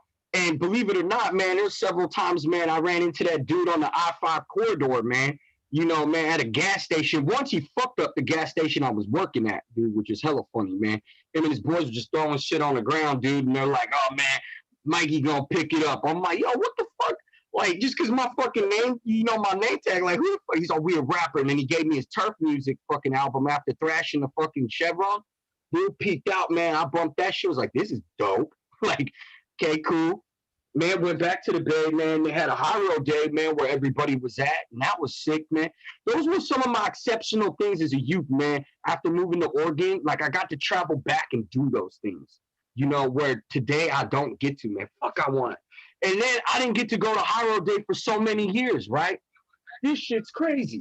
Like, so I didn't get to go to high road day, but then them motherfuckers come to the fucking, they come over and had the Third Eye Blind tour, man, was like, yo, put Mikey on. And I'm like, hey, that was blessed, dude. That was one of the coolest stuff. May 19th, man, 2019, May 19th, dude. That was like living a childhood hip hop moment, dude, as an adult. Like, I can't even express it, like, down to the T. Like, first off, I always wanted to play with hieroglyphics, man. Out of the 2 Hyro shows, I told myself one day as a hip-hop artist, I will. Like, the 2 groups that I have to play with, man, before I jet out this motherfucker, man, and call it good. And I promise I'm going to land it, man, on my next one is the Wu-Tang and hieroglyphics, because those were the super groups of United States, man. Like, that was my era of hip-hop. You know, 99 Till, they just put that track out, and here I'm leaving the Bay Area. I'm like, no, mom, hey, dude's about to get booming in this, dude. Like, I have a thing I can do. Can I stay with my friends? Nope. Grandma's like, no, you got to come up. And that could have been a thing. But it still was, man, because later on in life, man, you know, when you tell yourself you're going to do things and you actually applicate the time to do it, it will get done. There's no reason why you should never have a result. And I just knew one day I was going to play with the hieroglyphics. And little behold, man, when they came on stage, I ain't gonna lie, man. It was like a childhood moment. Dude, in an adult body, I was like, oh my God, I'm a kid jumping around like a little bitch screaming lyrics, dude, at a concert. Like, I was like, yo, I'm in the back, dude, I'm grabbing my friend. I'm like, yo, bro, dude, you see this shit right now? Like, I wasn't even concerned what happened with my set, man, until I saw after, and I was like, damn, dude, I had a lot of people there. I was so concerned at seeing hieroglyphics play, I just wanted to play and get off and watch it go down. And it's just like, I don't know, that's one of those hip hop moments, man.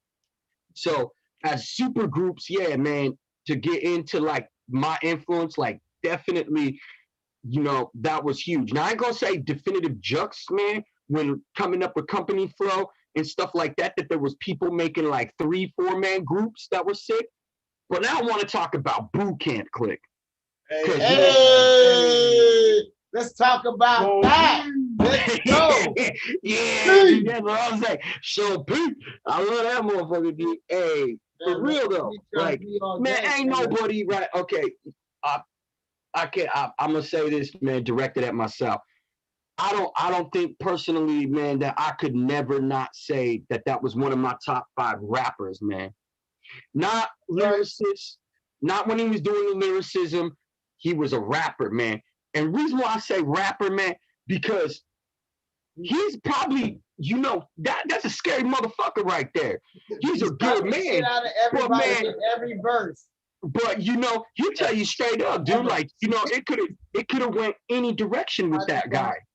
Straight in his music. And then you find out, man, after, you know, hanging out with him, and you find out that he's a real cat. Like, he's not afraid to be social. You know, he's just like that loose gorilla cannon. Like, you're like, oh shit, like, I didn't know you was gonna ask me this, you know.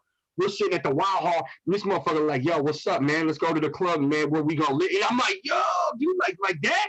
You just roll up like Boot Camp Click, man. We boot camping it out here. Like, I'm not ready to ride with you like that, Sean. Like, man, y'all just did a bunch of show with kids, man. He's ready to ride. Like, that was your tour, dude. I was like, oh shit. Like, what you mean? And he's like, yeah, dude, let's go do some shit at the club, man. I was like, I'm going home, man. I don't think I'm about to tango with your ass, dude. And that's a real thing, because I got to, and only reason saying this is I met the whole Boot Camp Clique. I don't know if you know who the Architects is. Yeah. Oh yeah. Yeah, we like Brendan and all them. So, man, I get this fucking hit up I was either gonna play the show or I was gonna end up working the back, and I really didn't want to perform the show, man. I rather just work the show, watch the show. And I was really, man, wanted to watch Sean P because I was hoping he was gonna bring up, man, his shit when Overflow started, man. The second Overflow we had was a Sunday. I went to go watch Sean Price and Ill Bill. I think it was like 7 years prior to this show or some shit. And Ill Bill and Sean Price, man, was gonna start boxing on stage in front of 12 people. Damn. Oh yeah, that's real shit. I was like, dude, this ruined my shit. Yeah, I don't know, man. It was over something, man. Money or something, not wanting to play. I don't fucking know. Oh shit. Fucking crazy thing is, man. Wow. I love to hear Yeah, I don't know, man. I'm curious about that shit. You know, because I'm in the back. I'm in the back, like, what the fuck's going on? Sean Price, man, when he was rapping with OGC, man, they were doing this one fucking Helter Skelter track. I remember after the track, he goes, "Hey, does anybody remember me, man, coming to playing a few years, like some years back, man?" And yeah, I was like, raise my hand. I was the only one in there, raise my hand. He's like, "We're gonna be talking after the show." And we had a conversation about that, man. And that's when he kind of broke it down. He was like, "Oh, we're doing this. We were gonna do this." It's fucking crazy now that later on to know that they were gonna do an album and they were like getting real personal and connected. That to hear this from this person to what was going on stage, because I thought these two were gonna fight, man. So my homie Pat's like, "Yo, let's dip the Overflow, man. That shit's booming over there, Mikey." So we went to where it was packed, and I was like, "Damn, we should have invited them over there, because that could have been a thing." Because they only had 12 people in the crowd both times.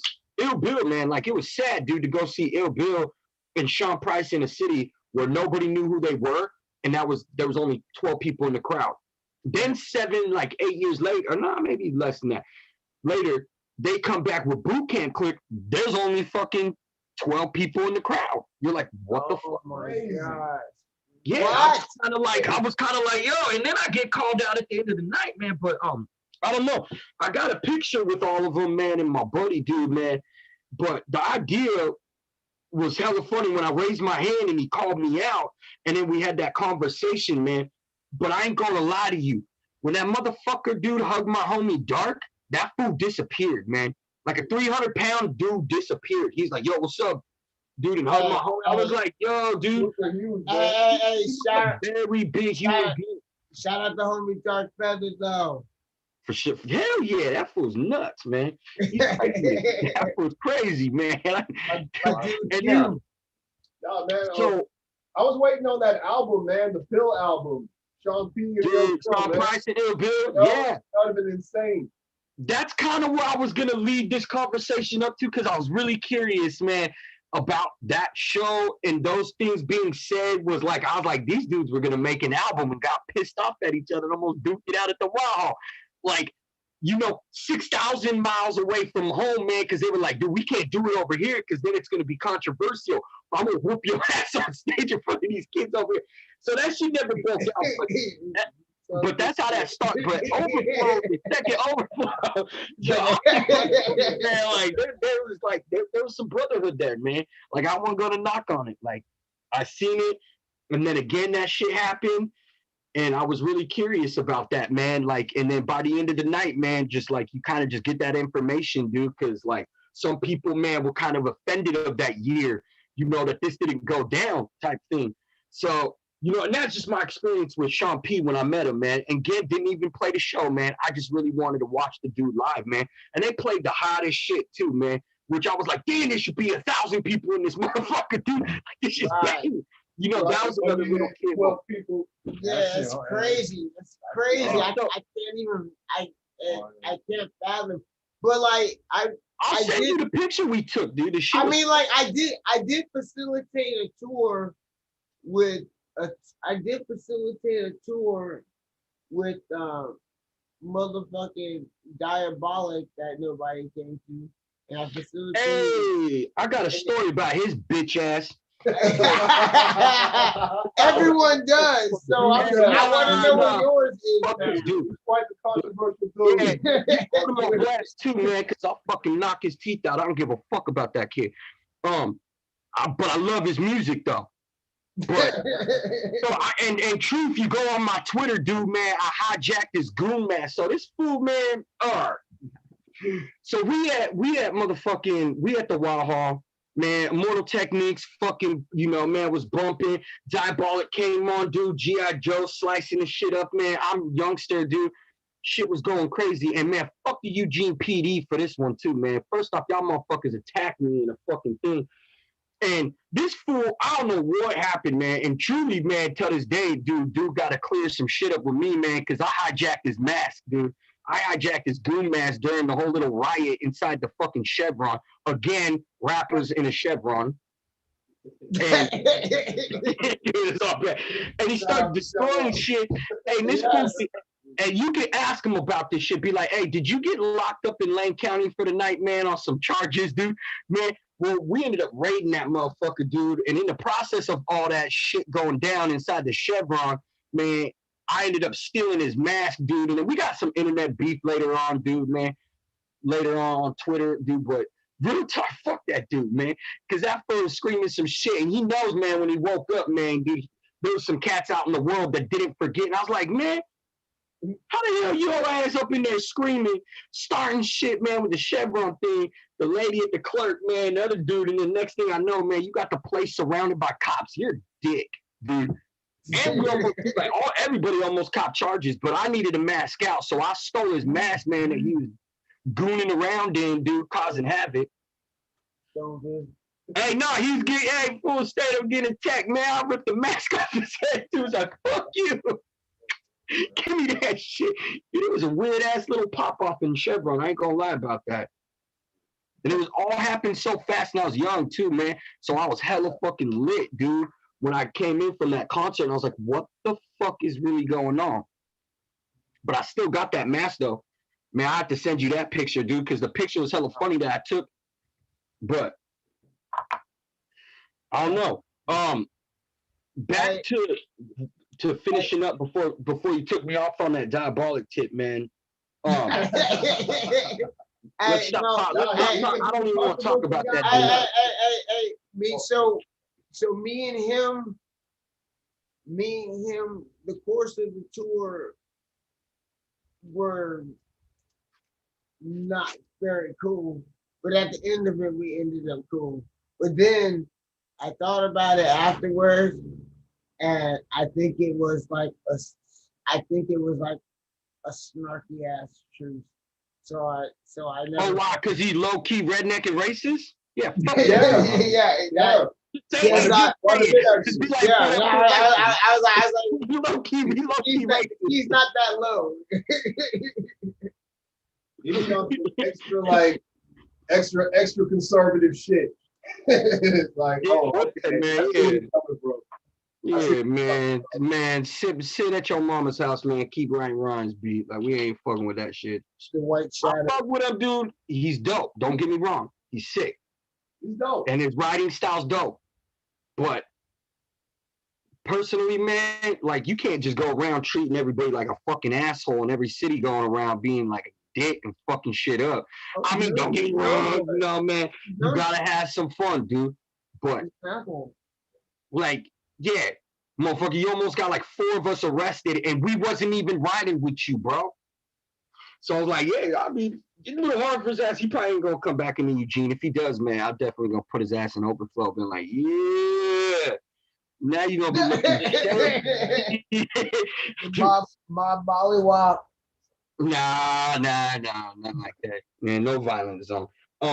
Hey, Kyle says, so good, Madman A. Smith. After talking, man, sorry, man, I was blabbering and being a little girl about Sean P, dude. The rapper that was being brought up by Boot Camp Click, man, was Rusty Jux, which he's older than me, but I was young at the time. So, that was my era of like, yo, dude, this dude right here is fucking murky. You know, because you had you hit that sample, dude, from Scooby-Doo, din, din, din, din, din. You know, you're like, oh, that shit came on.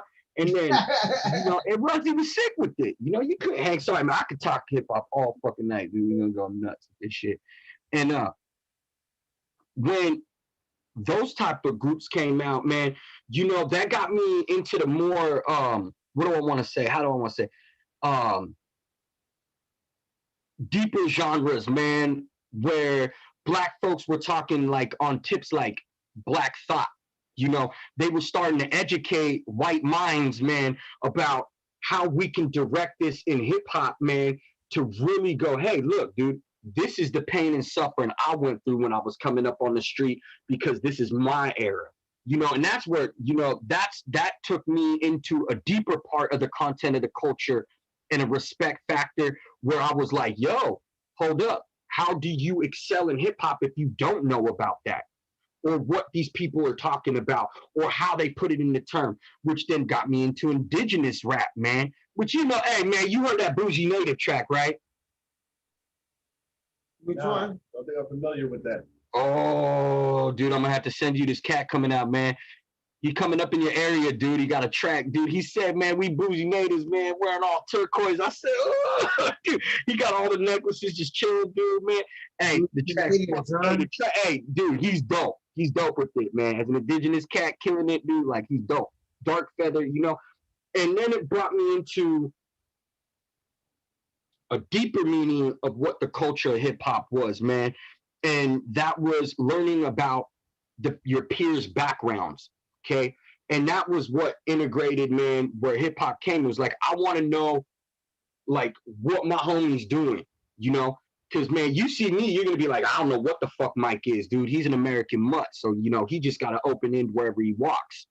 Versus my dude Lomo, you know, he was straight up white, blue eyes, man. Nobody was showing him love. Or at least that's what he thought, man, until I said, hey, dude, you got to put that reflection, man, of hip hop and what you really want to see, and then find out what the result is, you know? And I'm not gonna joke, dude, man. Motherfuckers, you get it real, dude, you might lose your motherfucking mind, dude, over that shit, writing some real shit. Where now you step into people's cultures, man, to understand that deeper seated meaning. Like, why did Black Thought write that rhyme? Why was he suffering so hard at that point in time, man, that those lyrics came out deep like that? Because Black Thought's deep. Yeah, hell yeah. You know, and then nothing if not deep. Yeah, it's like a mental explosion. Hold up. When you listen to him. Always, every good. And even when he's just rapping just for the hell of it, it's like, damn.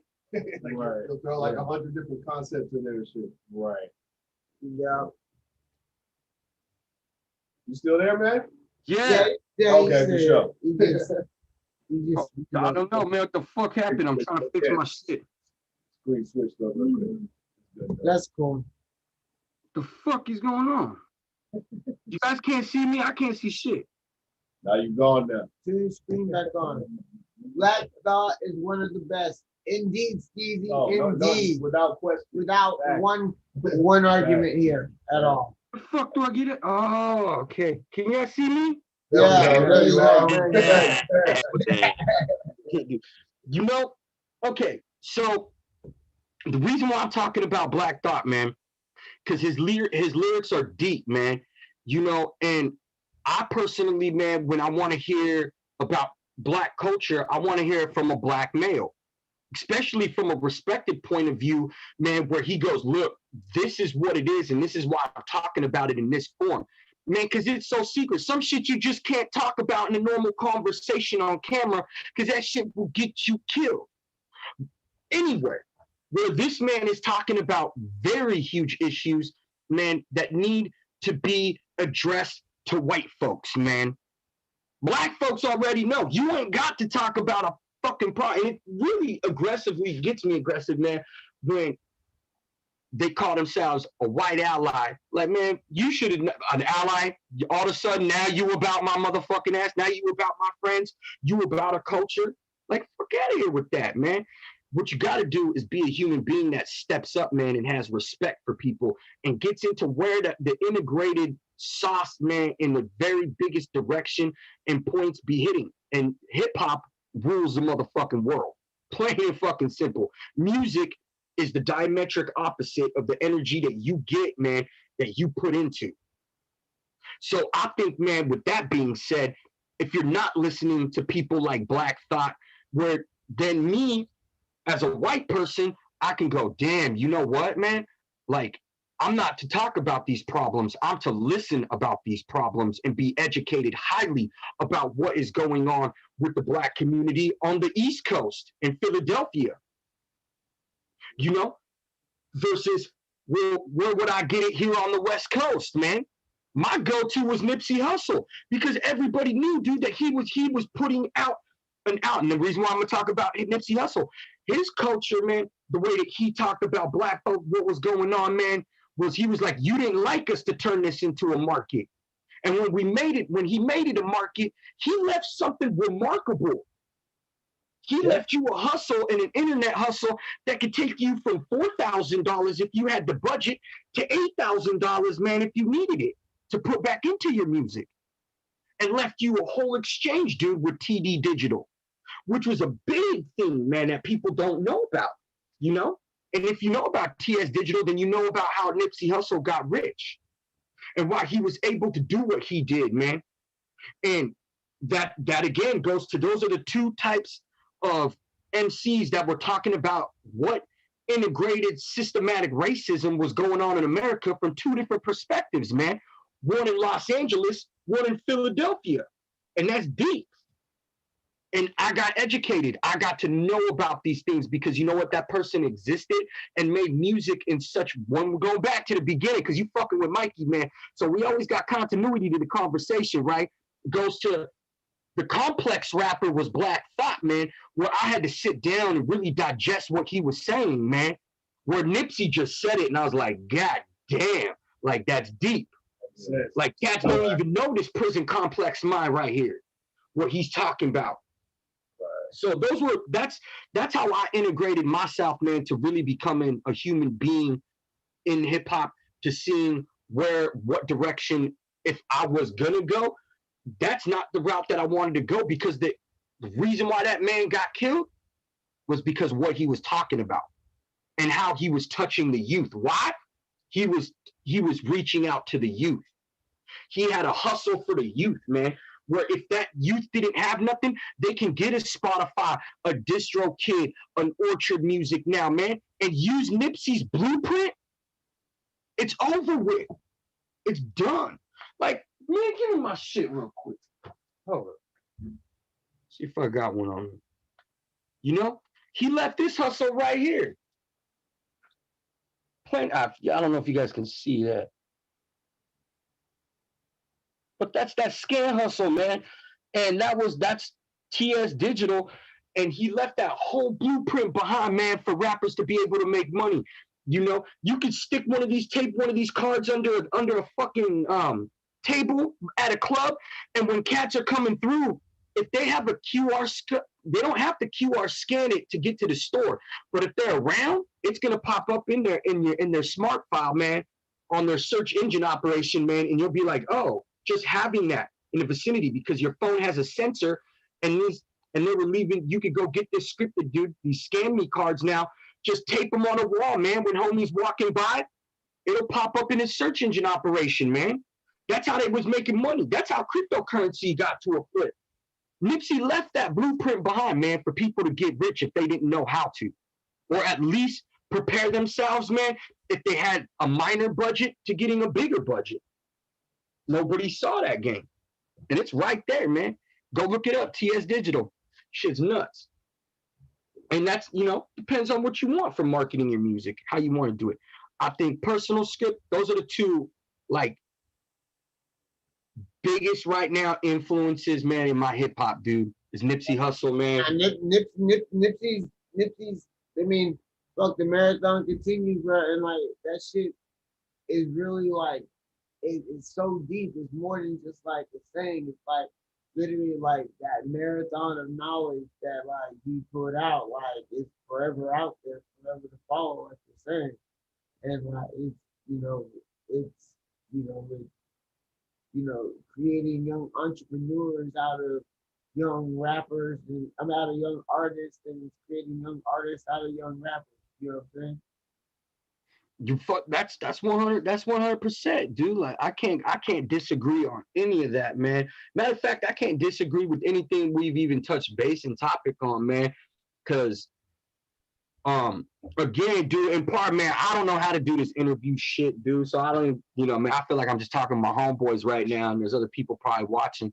But that's kind of what it we been chilling with. That's really what the deal out here. No, I'm sorry if I offended any of y'all battle rappers out there, man. Like, if any of your homies get offended, dude, they could get at me in the DM. Like, I'm sorry, yo, dude, be like, battle rap. No, dude, some people are like that, man. I'm like, you know me, like, I'm like, fuck it, dude. Write your best track about me. Go for it. Knock it up the party. But real. They're gonna write a poem about you, man. Yeah, man. They can fucking sing it to me later. And what I was gonna say, just to touch basic and recap, man, on what we were talking about. Going from the youth to major influences to the progression and the systematic understanding of where media had took communication based upon. The one thing out of all this, man, I gotta touch topic, man, is the fact that hip-hop gave me a way to communicate with people in a way that I didn't have before. And that being said, I never took it as a power trip, man. And the influences around me definitely influenced me to making a better track. If it wasn't dope, if it was cool, whatever, but the next track was going to be better.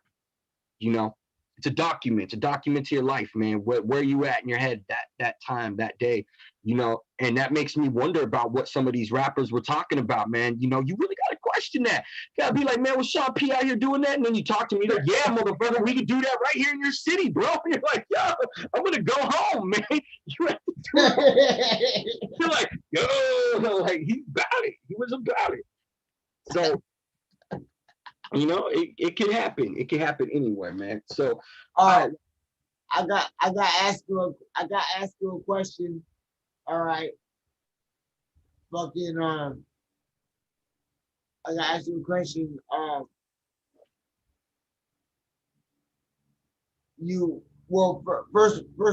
First and foremost, you got a football team? Man, I ain't ever trading the Raiders off, man. There you go. There you go. Attaboy. I'm not trading the Raiders off, man. I'm kind of pissed off they went to Las Vegas, dude. Yeah. So now I'm gonna have to just go to, like, when I go to Las Vegas, I'm just gonna be on real. I don't give a fuck if your ass can end up in the desert. It's cool. I've been out in Vegas a couple times since they've been out there, and it's motherfuckers is graded out. Like, you know what I'm saying? Like, I don't know. I played one show out in Las Vegas with this cat named Lucky Man and Joe Hydro. You ever heard of Joe Hydro? Yeah, I know Hydro. Yo, Joe's tight, man. You know what? Hydro and Bomb Green, right? DJ Bomb Green. I think so. I think that was his name, man. But this dude Lucky come out, dude, man. He's all, he said, who the first in the crowd to get knocked the fuck out, dude? And he's like, oh, yo, dude, this shit's crazy. Them boys were nuts out there. They have like a Guerrilla Entertainment. I think that's what it was, man. They used to, yeah. They dope, man. But I'm hoping one day to go back out there so I could just fuck shit up, dude. Like, honestly, man, like purchase a hooker, dude, shoot a couple bottle rockets out of her ass, dude, right on the strip, be like, bitch, man, I ain't trying to play. I'll be like, here, $20, let me shoot a firework at your boy. Some dirty old man shit. Whatever the fuck it is, dude. I don't care, man. Fuck out of here with that. But it'll be tight as fuck, though. All right, yeah, I'm definitely gonna have a blast and truly, man. I gotta ask y'all a question, man. how you feeling about this pandemic and not being able to like perform? How's it put you guys in a mental space? How y'all got through it? Let's go ahead, Wadi. I mean, performing, you know, it's weird not performing. We've had some neutral alternative. It's not the same, but it's allowed us to create more content. I mean, we have this motherfucking shit that we do every week, so it's like that's awesome as hell, you know.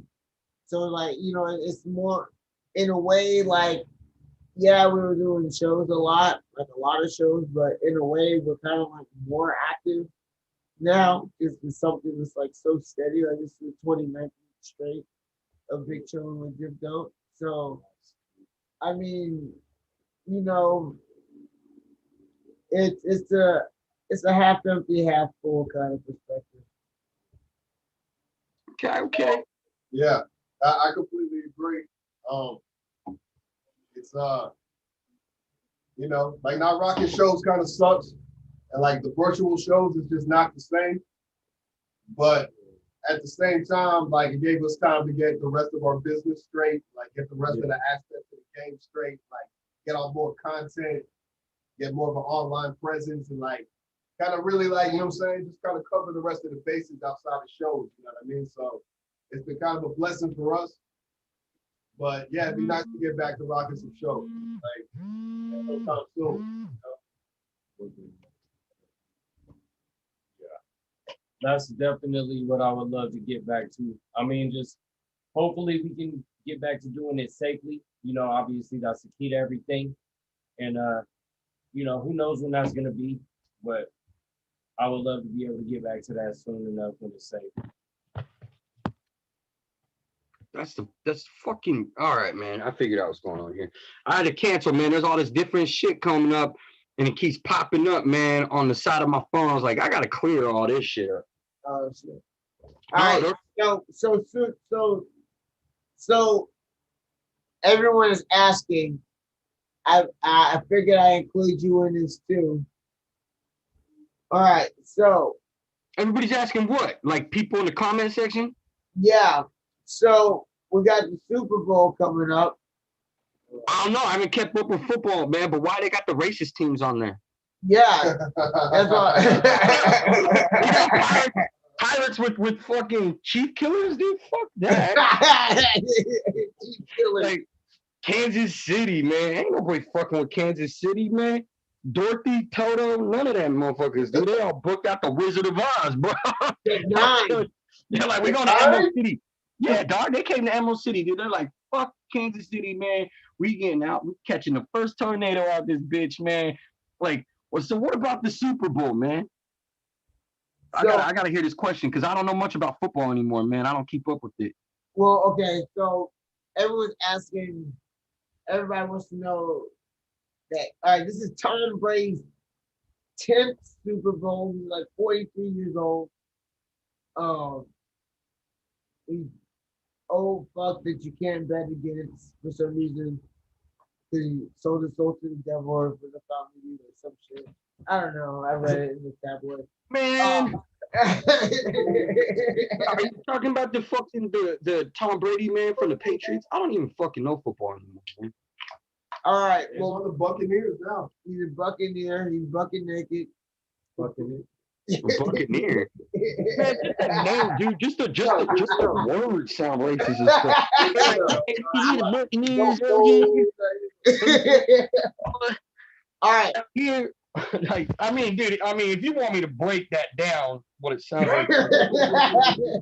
like, I'm like, yo, these dudes. All right. Well, Patrick Mahomes, fucking Tom Brady, Madman. Hey, Smith. You're man of the hour, man. All right, I take you away, man. All right, comment section. You guys can chime in anytime.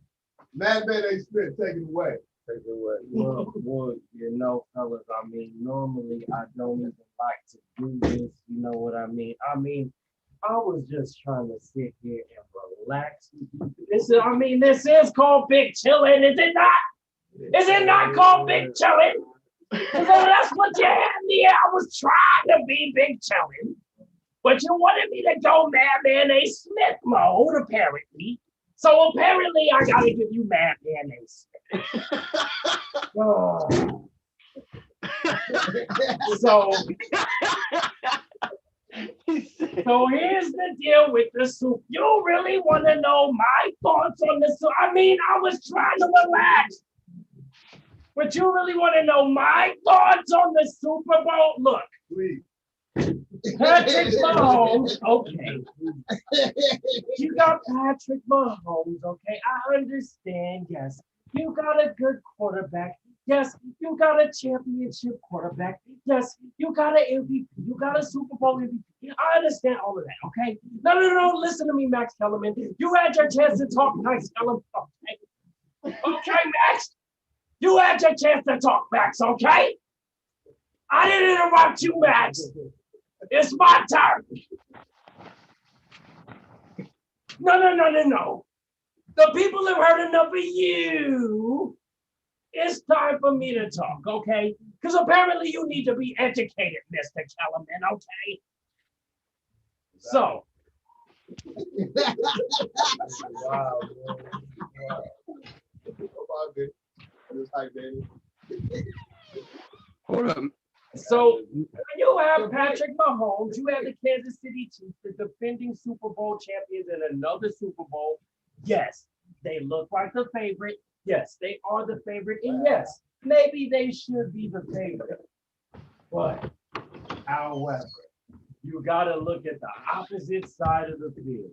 And on the opposite side of the field, you don't have any Joe Schmo. Yeah. You have the But we're getting loud. quarterback of all time. Second greatest? Only second to Calvin Buttersworth. Okay? Of course. Now, Of course. Yes. now, Absolutely. other than Calvin Buttersworth, I dare you, I challenge you to name a better quarterback in the history of the NFL or in the history of clutch Super Bowl play than Tom Brady. Other than Calvin Buttersworth. You better give Calvin Buttersworth his deference and respect, okay? You better give Mr. Buttersworth his just due, all right? But other than that, I'm gonna put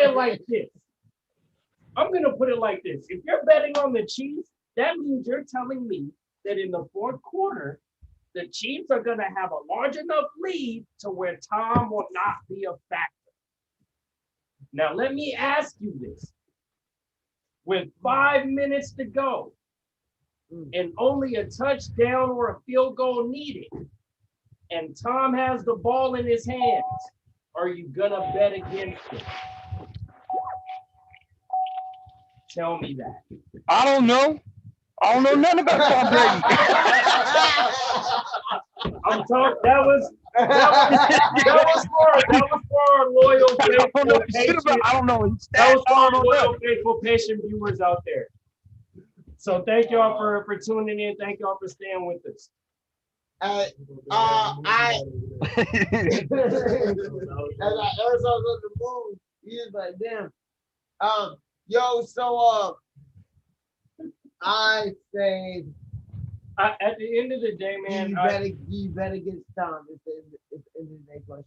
At the end of the day, man, he's got a lot of help. I'm looking at who's the better team, and I think the Chiefs are overall the better team. But at the end of the day, if it's a close game and the ball's in Tom's hands, I can't bet against him. And I think there's a chance that the game could be close toward the end. I think there's a chance that the game could be close toward the end. I don't know. Like I said, I'm gonna give it like this, man. If a man did something 10 times in a row in the history of his time that is great, then he definitely, I'd probably not go against that, man, because I don't know too many other quarterbacks or any other cats, man, that did exactly what Tom Brady did, man. At the end of the day, I'm with you, Asar, because I look at it like this. My brain tells me to bet Chiefs, but at the end of the day, my heart tells me I just can't bet against Tom. This is his 10th Super Bowl. This is his 10th Super Bowl. I was gonna put money. Number 10. I was gonna put money on this game, and I just can't. I can't put money on this game. Nah, man, how you gonna put? Oh, dude, I'm just playing saying. his 10th fucking Super Bowl. I'm saying it's bad enough. How Hey, do you look bet at it like against this. Definitely don't put your money on Kansas City Chiefs. How do you bet against that though? You're right. You can't bet against the NFL rating game. I wouldn't put your money against Kansas City Chiefs, one, because dude, like they might have got that far, but you know, like when's the last time they been to the Super Bowl?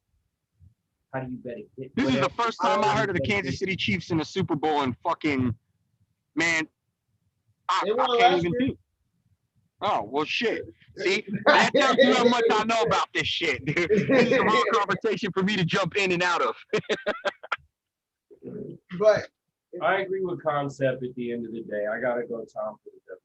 this says Tampa. Yeah, man, I guess. Like, I don't know, man. Is mean and Chiefs do not look fearless as last good season. And there we go. We got Manning's pick. Yeah, finally. I mean, is he sick as fuck? Like, well, I don't know, man. Like, Y'all begged for Madman A. Smith. So I gave you Madman A. Smith. I'm going Kansas City. Yeah. You going Kansas City? I'm going. Damn, dude. Hey, you know it's bad. Hey, it's bad to pull arrowheads off the fucking ground, right? Fuck. Say that again. I said it's bad luck, man, to be pulling arrowheads off the ground. I'm just saying, certain parts of the world. Damn. So that means I have to make a pick, huh? I'm going Chiefs, my man. Defending champions. I'm gonna go. Pat Mahomes looks unstoppable. If you ask me. I'm gonna go whatever. I'm gonna go Chiefs as well. I'm gonna go Tampa Bay. I'm gonna go Chiefs as well because you know what? It's gonna be Tom's retirement party, and it just won't be confetti. There you go, man. Yeah, I probably wouldn't. If anybody's probably putting their money on Uncle Tom, I'm probably not gonna roll with that. I think the Chiefs probably might got him.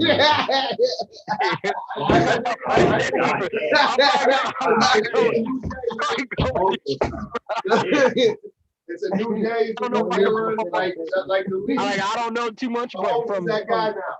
If you ask me, Mahomes is that guy. It's gonna be a changing of the guard. Yeah, it's gonna be a passing of the torch. Yeah, just regular. Tom Brady, thanks for the memories. Good job bringing the weak ass Buccaneers to the Super Bowl. Goodbye. I mean, I don't know. I guess now I'm gonna have to watch the Super Bowl because we had this conversation. After the Mahomes rain. will never catch him as the GOAT. It's Tom Brady. That's the second place. It's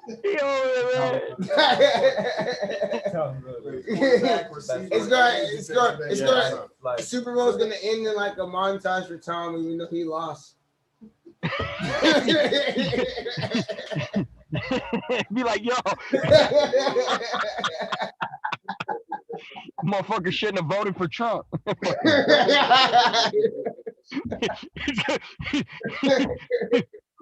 It's I mean, I'm just saying, man, like Buccaneers, man.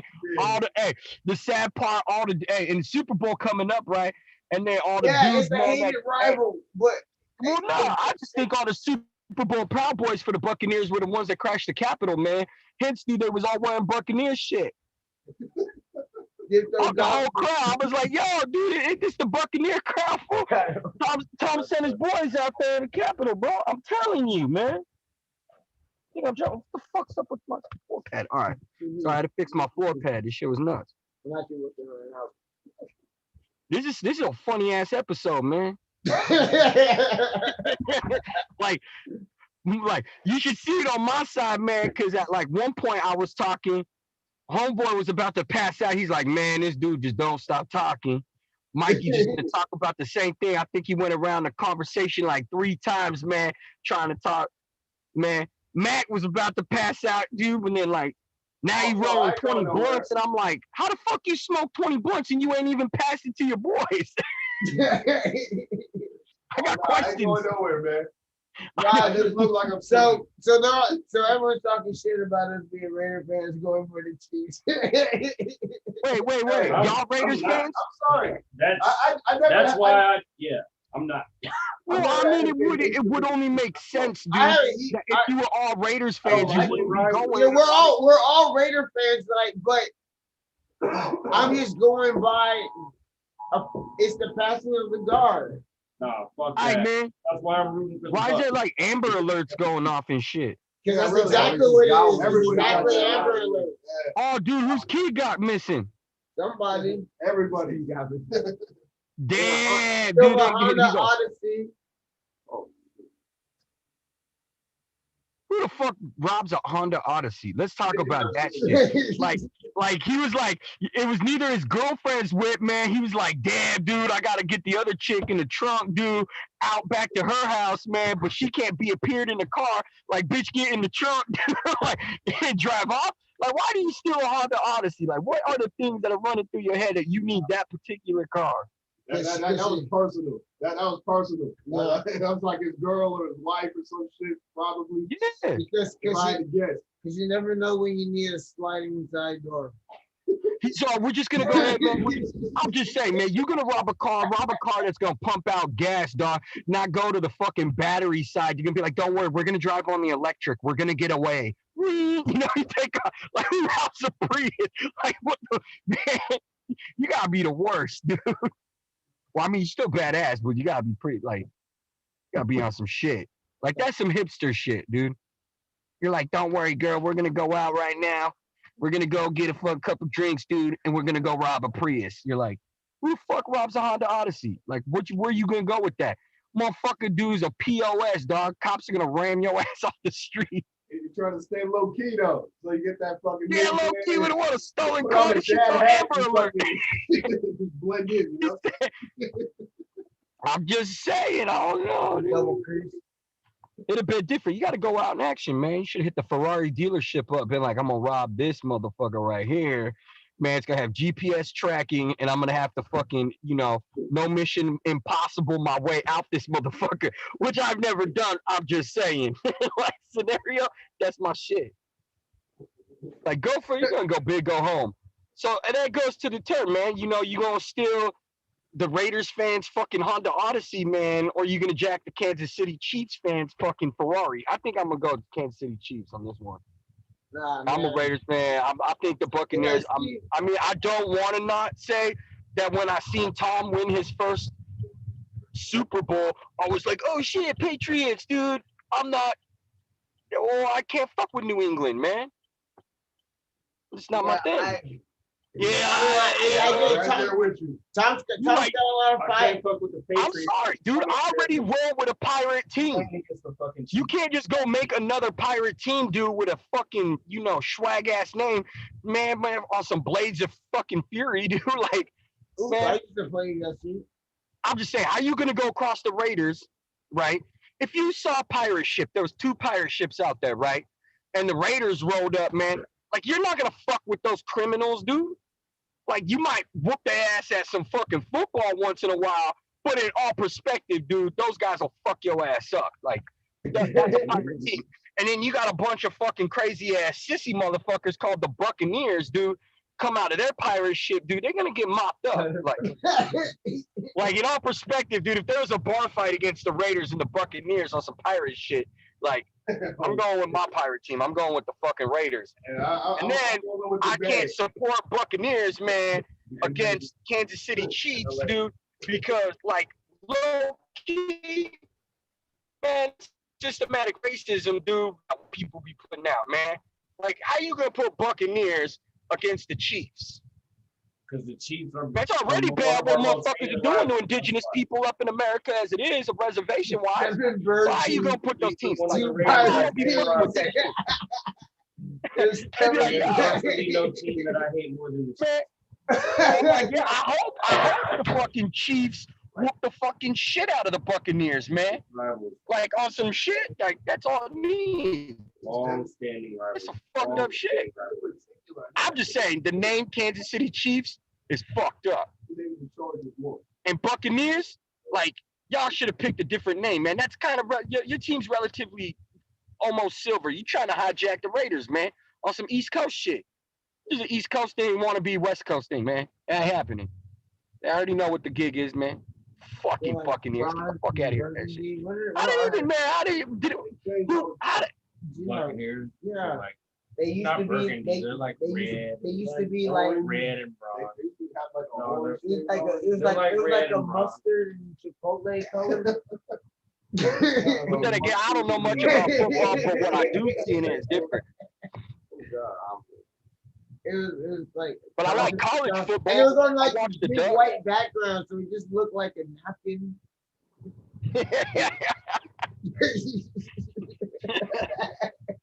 It's fucking hilarious. No man, and yeah. Hey yo, y'all in the comments. I'm not rooting for the fucking Chiefs, y'all. I'm just saying. Oh, what? They up in the comments? Hey, what are they saying in the comments? Hey, hold up. Let's have a comment moment. Hey, hold up. Let's have a comment moment. Let's go Buccaneers. It's Raiders all day. I ain't rooting for no fucking Exactly. Chiefs. So let's go Buccaneers. I just think the Chiefs got the edge. I think Mahomes has the edge. He's got youth on his side. Yeah, He's a defending champion. The mustard, bro. The You know chipotle what I'm saying? and mustard and napkin color. I think Brady's going to pass that torch. But fuck them both. Fuck Brady. He's the champ. He's the champ. Fuck KC. Fuck all of it, man. Stop the Raiders. Hey, Like, hey, I don't care. I'll shoot up to see what the dip is like tomorrow. You feel me? I don't care. Hey, what's being said in the comments now? Now there's 7 bird teams, only 2 pirate teams. Oh man, what, dude?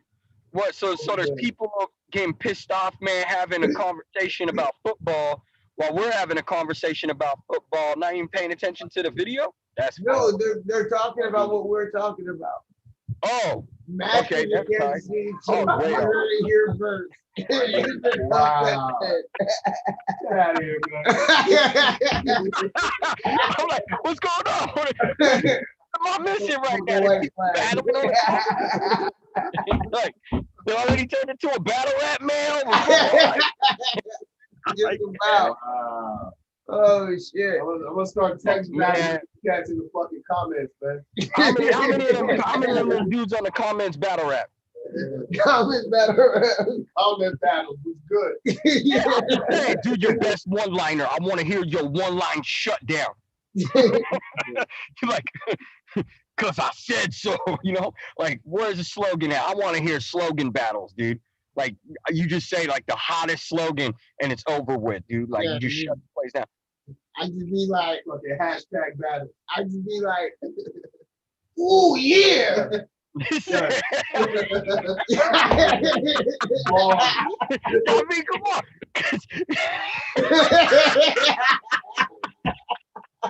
He said, ooh yeah. He came out like, yo, my slogan. What gets me in URL battle raps. Like, man, get the fuck out of here. You know, like, those are always the best ones. I'm like, dude, out of everything you just said, you should have just stuck to the slogan, man, and just not rap. Dude, like, I'm about to start battling in these comments. Hold on. Uh-oh. Cats is talking shit, man. All right. What do you say, man? All right. I don't like it. Hey, just read it. Man, fuck his life, dude. Just read the comment. I can't let it slide, man. I'm not gonna let it slide either, man. So you should read the comment and then I'm gonna let him hear what I have to say. All right. Hey, so now these cats are calling me a Kansas City Chief because I think the Kansas City Chiefs is gonna win. You know what I'm saying? They called you a Kansas City what? They call me a Kansas City Chief, man, because I think they're gonna win. And I don't appreciate that shit. Well, I take offense to that. I mean, what? So I'm about to bar out on these cats real quick. Well, first off, dude, man, is the fucking kid white or Asian? Oh, man, let me know, man. Pull his profile up, dude. Let's find out about this little kid. Be like, yo, B, man, why you up here being racist, being a dumb shit, man? My man, motherfucker, I had that kid beat up down the street from his house, man. find out some near me punk ass bitch like that. Now where the fuck you at? You want some cold ass shit? Motherfucker, I'm from San Jose too, man. Got that shit locked. Let's go. Like, why you gotta be a dick, man? Come on, you the Kansas City King. Like, who the fuck that's that? This is absolutely perfect. So I'm gonna play a video for y'all. Like, who says that shit? I'm gonna play a video for y'all.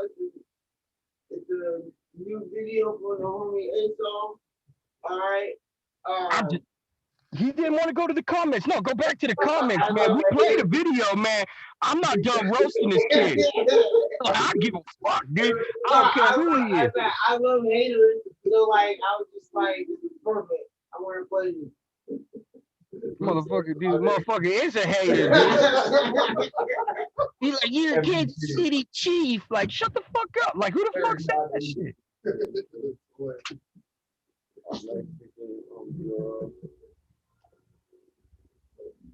Yeah, but this video is gonna give the kid nightmares now. Oh, what's going on? Movie night, man. Oh, you good, man? You good? You good? Yeah. That's mine, huh?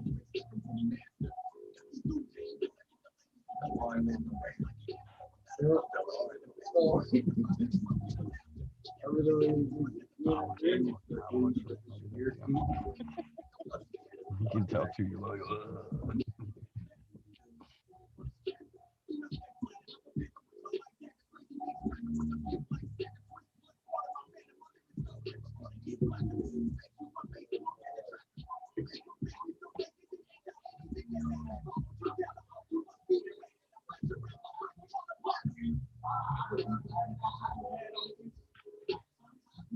I like how doing it.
Chillin sound.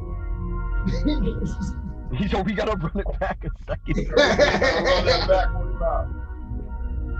I shouldn't sound halfway through. It's Zoom. Fuck. I got stock in Zoom though. They're doing good. Why stock in Zoom? I recite these lyrics like a really master.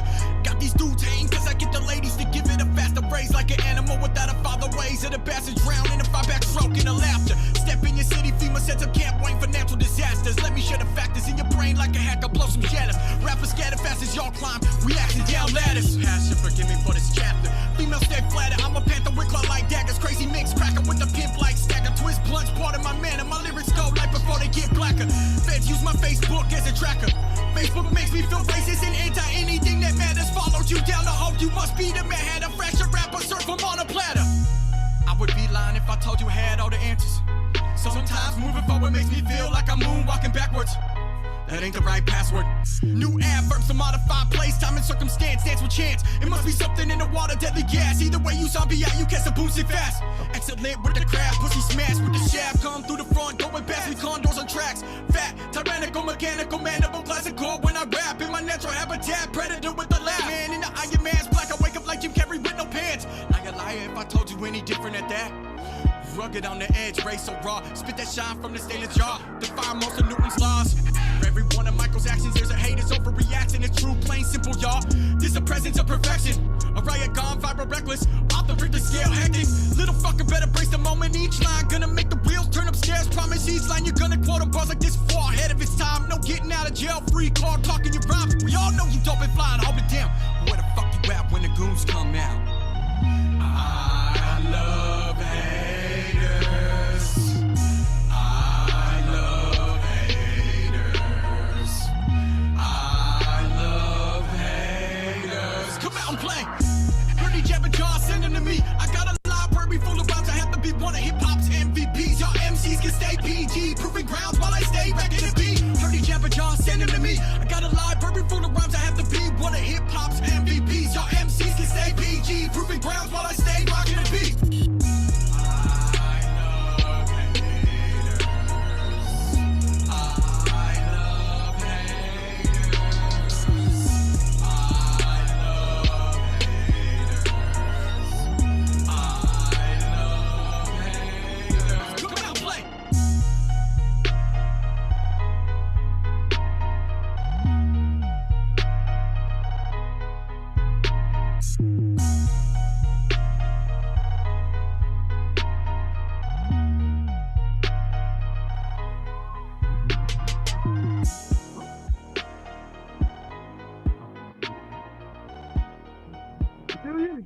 I'm out. He's a passed out. Hey, my dude almost sleeping over there, man, on the video. He's all, don't worry, I got screenshots of you, player. I got you. I was like, screenshot. Huh? Talking about, man. You're talking about me, I think that was. Are you talking about him? Yeah, I got, hold up, man. I can share things, can't I? Oh, no, only the hell. Oh, whoop, never mind. Almost completely knocked off right there. No, thanks for playing that video. That's dope. Volume up, can't hear, volume's up, turn around, okay, there you go, okay, good now, better, bring it back, get super hard, all right. What was that? Yeah, there you go. All right, everyone, I ran it back and everyone liked it, cool. All right, man. Hey, did the Kansas City the cat talking trash, man? Did he quit? Yeah, man, get him live. What's up? Let's put him on.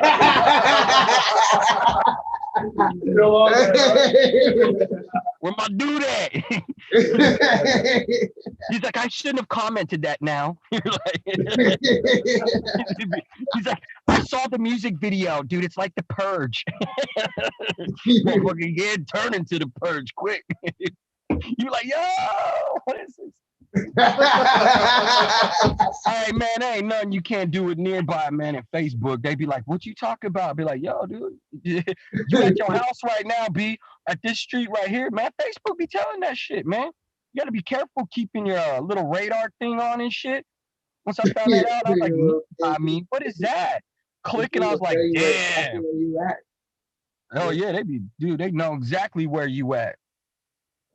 Just waiting for you to leave the house, man. Your little nearby little marker just starts moving up the road. You go, yo. Shit's nuts. What's good, man? My dude falling asleep. I don't know what you two dudes is doing, man. Playing video games or something. Oh, we chilling like some villains, man. He's all, I'm stirring up the beef right now, man. Fuck the Buccaneers. Oh, yeah. I'm trying to get on these text battles in the comments, man. You know what I'm saying? Why are you all holding the juice, man? See, I knew you was doing something interesting in the whole thing, man. How come you not reading the comments off? What now it's talking trash. I was like, shit, I'm gonna let it go. You know what I'm saying? We was watching the video and everything, but I'm like, I don't know. I'm like, I don't want to let him slide. We ain't letting it slide, man. Why are we letting it slide? You know what I'm saying? Like, I'm the one that keeps bringing it back up. Yo, y'all in the comments, man. I'm not rooting for Kansas City. Fuck Kansas City, all right? I'm just saying I think they're gonna win. That's all. All right? God damn. Get off me, all right? Fuck Kansas City. Up and down, all right? It's Raiders all day. But who's they're in the who's Super making the Bowl. weird comment, though? They're gonna win. That's all. All right. God damn it. Yeah, he said, I'm not leaving it down. I'm not leaving. Well, we can do this. So there is something I wanted to talk about today. All right. And that's fucking like how the internet is influencing ridiculous shit. Like how did the internet influence? Wait, say that again a little louder. Ridiculous shit. Like the Dogecoin. The Dogecoin is I don't know what that is. Doge was, yeah, neither do I. Doge was a meme of a fat ass dog, and it was a Doge, and Doge is just what you call dogs in the internet. It's just Doge, okay? They made a Doge coin, its own cryptocurrency. And fucking once again, Reddit and fucking Musk face, fucking musky fuck. Fucking Elon Musk and shit. Fucking is that the Doge do it's like Bitcoin, yeah, exactly. But as soon as Elon Musk and Reddit cats started talking about it, it blew the fuck up. So this fucking fake ass coin became hella fucking money. And motherfuckers are cashing motherfuckers are cashing out. Okay? Yeah. I don't trust that. You can make No. It's hard. Now listen. So today Bitcoin went back up to 41,000. Okay. Here's the thing. I play the stock market. I did cryptocurrency for a little bit, and it's a hard risk. It's volatile. Well, okay, so in order to make the percentage, man, with cryptocurrency, the idea of the hustle is if it's under 100,000, everybody in the pot has to put 1,000 or more in there. So really jumping in and seeing the average that if you don't have $1,400 to drop down in that money pool, then you're not gonna triple double, man. And that's a triple double hustle, man. Yeah, but like I did put money in some DNT, and I put some money in some CVC. So we'll see if those grow. Those are kind of starting to bubble a tiny bit. But like I'm a stocks guy. I've been a stocks person since I was a child.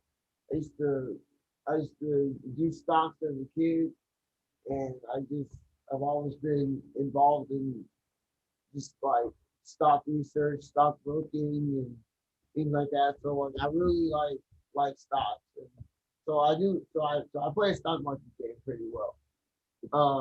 And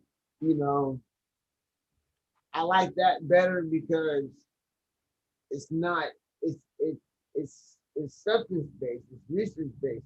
Some stocks are like bubbling off of the same stupid ass fucking Reddit thread boost and things like that. You know what I'm saying? Hey, dude, you need first off.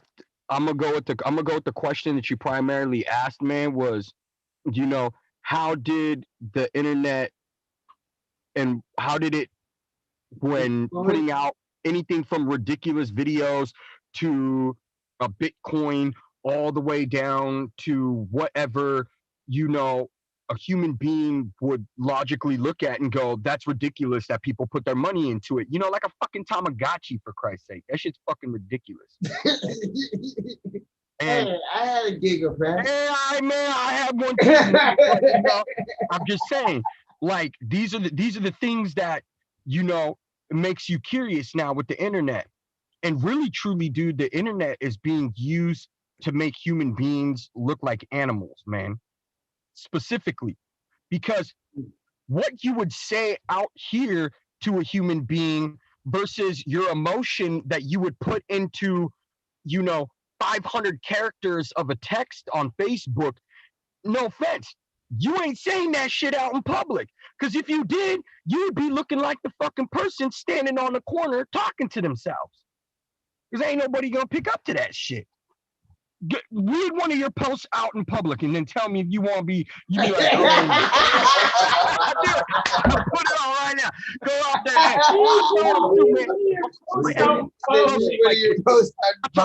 I said, get your happy ass out on the corner and say that post out on the corner, and then tell me how fucking people really appreciate it out in the real world when, Facebook gave you that leniency to talk on predatorial and fucking anatomical fucking bullshit all day. But then I want you to take that emotional post and go see how the world eats your ass up, man, on a corner, standing out there trying to be like, yo, dude, be like, first you're reading the post that you posted, thinking about this logically, right? In a turn. You took the time to think about this and not say it to another individual, which would have been way more directive of communication than you putting yourself out with the remote control idea going, well, I'm going to text this and people are going to fucking feel my emotion. No, motherfucker, it don't work like that. Nobody feels your emotion through text, dude. And if you do, I don't know what kind of fucking socio-empath you are, man, but your ass better stay away from me. Because you the type of man watch some Kramer ass shit, dude, separating your Skittles, man, like I'm going to kill the neighbor's cat. Because that's where that shit all starts, man. I ain't trying to fuck with that.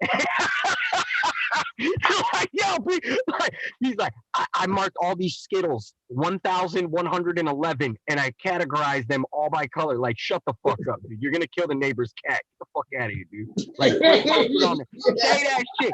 Go say what you just said to me, man. Or what you just put out there. Don't say that shit on the corner and get a reaction. Like, motherfucker, that shit, no. Bottom line, like, it ain't gonna be like that, and people know that.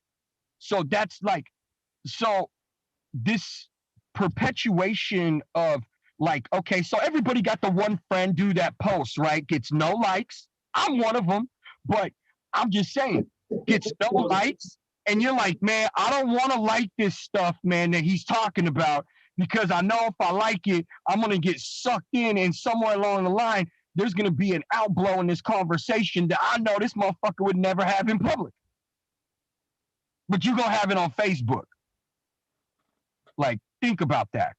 And that's where I go, man. And then it makes it funny because now your relationship with these people, you're like, oh shit, here comes Alan now. Dude, the Facebook specialist over here, man.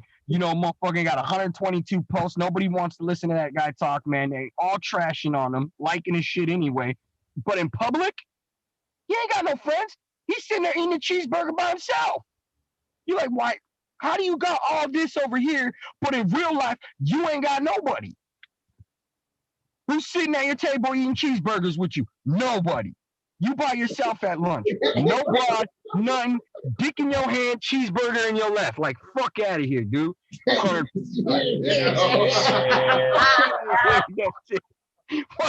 here with that.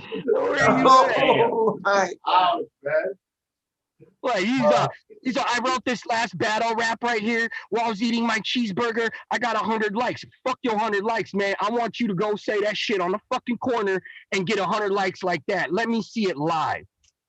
Let me see that for real. Take your emotional ass post and go stand out on the corner. Put that post on a sign, stand out on the corner, and watch how quick shit goes down. Promise. Because the motherfucker ain't protesting, man. Once you start writing a piece of emotion, your ass gonna have bricks thrown at you, man. Probably some crazy lady gonna bite your ass, dude. You're gonna probably get infected with like COVIDs and shit. Fuck all the bullshit. Like, I ain't fucking around that. Motherfucking post, like, just stay at home and post your crazy shit. We know you crazy. You just ostracize yourself out of public, like, man, awesome shit. Like, what the fuck? Yeah, no, man, they ain't gonna be doing that. And that goes with a lot of these other cats too. You'd be like, is this cat really like this, man? Right? And then you go to the profile page, man. kind of search it up, be like, oh shit, you know, he's really out there, really doing hip hop, man. You know, it's not what you expect. And you got to do your research with people, man. Like, don't go Facebook stalking motherfuckers. But if the motherfucker dude really is over posting and being redundant and being a fucking dickhead, like, is this shit you do out in public? Because, man, it's as simple as like working at a club and then requesting these people. They forget that you are their friend by the end of the week. Working at a club, you work behind a bar and you're like, yeah, this dumb motherfucker about to walk in, drink alcohol. Like, we know where he's going with this, right? They don't know that you know him like that. Because these people go around socially, club to club, requesting all these fucking people as friends, man. Next thing you know, this dude probably was only going to be there for the night. Made a complete asshole of himself. Oh, yeah, we're watching you. For sure is, dude. We got you on a special group list too, man. Dude, you know, like girls, hey, and it's real. And for the ridiculous of what the internet has done to bring it all the way down to, okay, let's talk about this. So females, they be talking some trash like I got this dick pic. No, they put that shit out there so dudes be sending that, so they got a bargain for that. Don't be that dude, because you might end up. Yeah, dude. I thought it was some bullshit. Man, they got a whole private group message, man, where they're posting the dude's dick with his fucking profile, dog, live, so 1,000 other women can see that shit. And then they're like, man, that motherfucker go to the club, right? Thinking he's hot shit, man. And now everybody knows what he is. And they're just buying drinks off of him, just getting drinks from him all night long. Not even gonna fuck with that dude. Probably gonna beat him up at the end of the night. Like, girls are ruthless. That's how ridiculous the internet got, man. Motherfuckers don't even know they put themselves on a list, dude. Going out there be like, I'm gonna try to hit with this female. She's like, dude, the man's sitting right next to her. Man, like, you ain't got a man. Be like, no, I'm at work. And then he starts like, it's bad. I'm like, what are you going to do to this dude? We going to make a drinking game out of this, man. Pin the dick to the donkey, dude. And that's fucked up. Because that's some fucked up shit, dude. It's a fucked up dude. Girls are ruthless like that. So, yeah, that's one way the internet really made some ridiculous shit happen, dude. Man, as far as live. The second one, man, that I think is really huge and critical that doesn't get talked about, man, is like YouTubing and stuff like that, man. All the way down to World Star Hip Hop, where these sites, if you're not making music or something that is going to be vloggable, that is positive, commonly it's going to be a diametric opposite. You're going to get the negative. So that's where all the attention is focused on right now, man, on media. They just want to focus on what's controversial, man. What is going to be a topic that's going to make people both hate and love the design. And personally, it shouldn't be like that. You should always just in art leave your viewers, man, with a question mark. You know, is he really like this? Or did that really go down like that? Maybe I should research, ask some of his friends. Fuck yeah, they're gonna tell you straight to your face, man. Ain't nothing. I'm afraid. Like, man, you ain't gonna find it out from me, man. You can hear it from my boy, and he'll be glad to let you know all about it. Write the whole fucking book. Tell me about it later. You know, and that became a ridiculous thing now for character assassination to happen, because there's people out there that probably don't have a direction, and social media is their own thing. And then here you got cats like me, man, where I'm going to come along and I might assassinate that character. Go, well, say that shit in fucking real life. Go out on the corner, write your motherfucking post that 129 people like, get all 129 people on a board with you and watch what the fuck happens. You might be doing way more progress not messing around with social media versus now we got a pandemic. Now I think it all flipped, man, in the last year with social media and where the turn in presentation, where now you can do something positive with it because people didn't know what to do with it. You were too busy outdoors watching Netflix when you was camping because you had a phone that could do that. Just a small example to now putting down human being can be at the club sitting there where you're supposed to be in a social aspect, but now you're in the fucking corner writing about negativity and what's going on with all the people there. All right. Hey, but I'm gonna smash up out of here. Yeah. So Good to talk to you, bro. Yeah, man. Fucking A-Star, make sure you follow him. Cal Vilmer on the IG. Barge Spaxel Diner on Facebook. Yo, check out anything A-Star, Aerosol. Shout out Overflow. Check out Swisher Sweets. This shit's fucking begging. Shout out Diff Dope. Smokers, man. Diff Dope is building all day. No. Hey, man. We're going to be up there as soon as we can, man. As soon as we can, man. Hey, I got a chance to see you a couple months ago and shit, but you know, we try as soon as things get off good. Yeah, no, I'm sure it's fucking cold. It's cold. That shit was nuts. We saw that like, bro, I can't stand this wind. Oh yeah, no shit. That shit was like 20 degrees, bro. Fuck. This shit was awful. All right. Yeah, I'm gonna jump out of here, man. I gotta make some moves and shit happen. No, it's all good, man. Sure, Thanks for coming through, my brother, man. Hey, man, I love you guys. You guys stay alive, man. Stay well and keep the movement rolling. Hell yeah, man. Stay up, man. One love, baby. Hey, shout out to the hater in the comment, motherfucker. You a bitch. Y'all hear that? Hell yeah. Them dope motherfuckers. Nigga hate on me all day. I don't give a fuck. You don't know me. All right, bro. He's probably a nice person. They are probably a nice person. Who the fuck knows? Bye. Hey, bro. I'm definitely coming down soon, man. I'm gonna have to roll down, but I'm gonna let y'all. I'm gonna jump up. Yeah. Come. Let me know when you hit the city. All right. Then we'll finish that music video. Yeah, hell yeah. Let's do it. All right, let's make it happen. All right.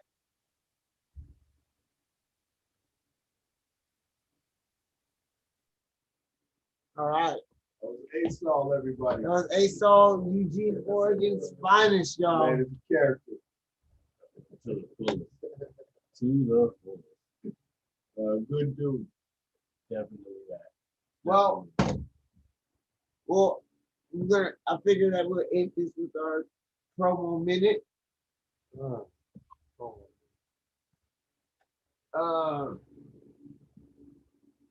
I was gonna talk about this nigga, but I was just call him a bitch and keep moving. Wow. Drive by hate right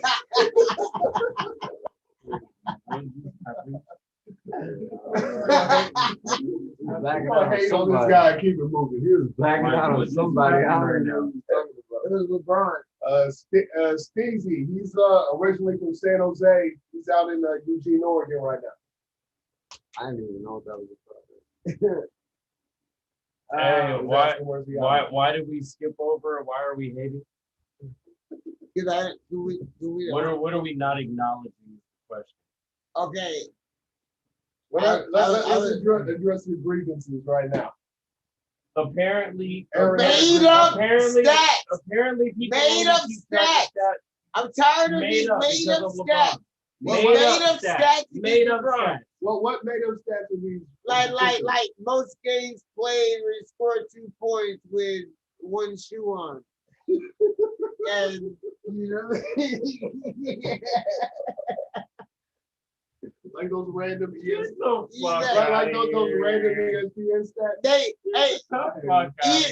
I was saying the stats that come out for LeBron be sounding like real stats though. The stats that come for LeBron sound they're like not random, bro. They sound like the things in the back of yearbooks, like most likely to be a comedian.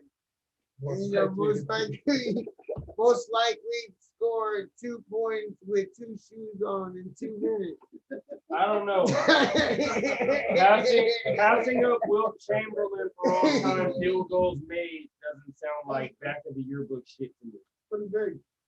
No, he's got real stats. Like he does that. He's got some real stats. He does that for everybody though. Dude, okay, I'm just saying this guy actually has a chance, and I never thought anybody ever fucking have a chance to catch Kareem for all-time scoring. And this guy, I'm not saying he's gonna do it, But I never thought it'd even be a conversation that can this guy possibly catch Kareem? I never thought that would ever be a conversation. And that's a conversation right now with LeBron. And that's fucking nuts to me. That like that's even mentioned in the breath of like, holy shit, did someone actually tackle that record? I mean, we'll see. He looks like he's still got some years left in him. So that's fucking bananas, bro. We'll see. He's taking great care of himself. He doesn't get hurt very often. So I thought Kareem's scoring record would be untouchable forever, bro. Literally, I thought it would be untouchable. Like, I never thought nobody. Yeah. Steezy says most likely to get everything and still have a cloud of haters. Yeah, that's true too. I mean, I don't hate LeBron at all. I don't hate him. I like what he does off the court. You can't even hate on him on the court. I can't hate. Yeah, right? I can't hate on the court. It's But just, you know, when he was a rival, you gotta, you know. It's just you gotta hate on. he's the still a rival. This is what it is. He's more of a rival now than ever. You gotta hate on your rival. You know what I mean? He's But more of a rival than ever now. When you're real about it, he's a murderer. Like, what are you gonna do? Like going up against him in the finals when he was in Cleveland, it's like I saw him as like he was like the final boss. You know what I mean? He was like Bowser. You know what I'm saying? He was Mike Tyson and Punch Out and shit. You know what I mean? He was fucking M. Bison. You guys, he was a final boss. You gotta beat that motherfucker. Do you guys think he belongs on Mount Rushmore? Say that again? Do you think he belongs on Mount Rushmore? I'll say that when he's done playing. Right now, I couldn't say. Right now, I couldn't say. Okay. So that means it's not yet. Not yet. When he's done playing, I'll revisit. So, because he would not. So at this point, you don't have him one of the top 4 all-time players. He would not. Okay, interesting. Yeah. Okay. How about you? Top. I like to judge that shit while cats are still playing. We'll see what happens when they're done. I mean, I feel you. If you generally don't like to do that, you generally don't like to do that. He wouldn't be the first one that's been done with. But if you just don't like to do that, you just like that. I mean, even with Jordan, I was like, no, that's what I'm saying. Like, that's been done throughout history. I mean, like nobody waited till Jordan fucking retired to call him the fucking GOAT. Nobody waited to no, I'm saying like I mean, he's not everybody did. Honestly, it's still really hard. It's not hard to put him there, but like, and I'm sure people were calling Kareem the greatest big man to ever play before he retired. He's still not even the greatest big man. They were calling him the greatest. Yeah. They were calling him the GOAT. He was the GOAT at the time. Concept says, I wish he would have stayed in Cleveland. And arguably he is. You have people that will argue that he is. And it's you can make an argument for it. What did Kyle say? He said, to be honest, I don't think anyone can get the GOAT title until their career is over. Okay, that's the same thing, man. That's the same thing Mike is saying. I don't necessarily agree with that. I think once you achieve a certain amount of shit, once you hit a certain point in your career, even if you're still playing, I think what you've accomplished to that point has to be acknowledged amongst. I mean, if you put his career accomplishments, even though he's still playing, let's set that aside for a second. Let's pretend he retired. The fact that he's still no, playing. No, hear me out. No, well, that too. That's not even what I was getting at. That's not even what I was getting at. But yes, since you say that, that helps his case. But that's not even the point I was making. But like, I'm thinking, let's pretend he was retired and he wasn't playing today, right?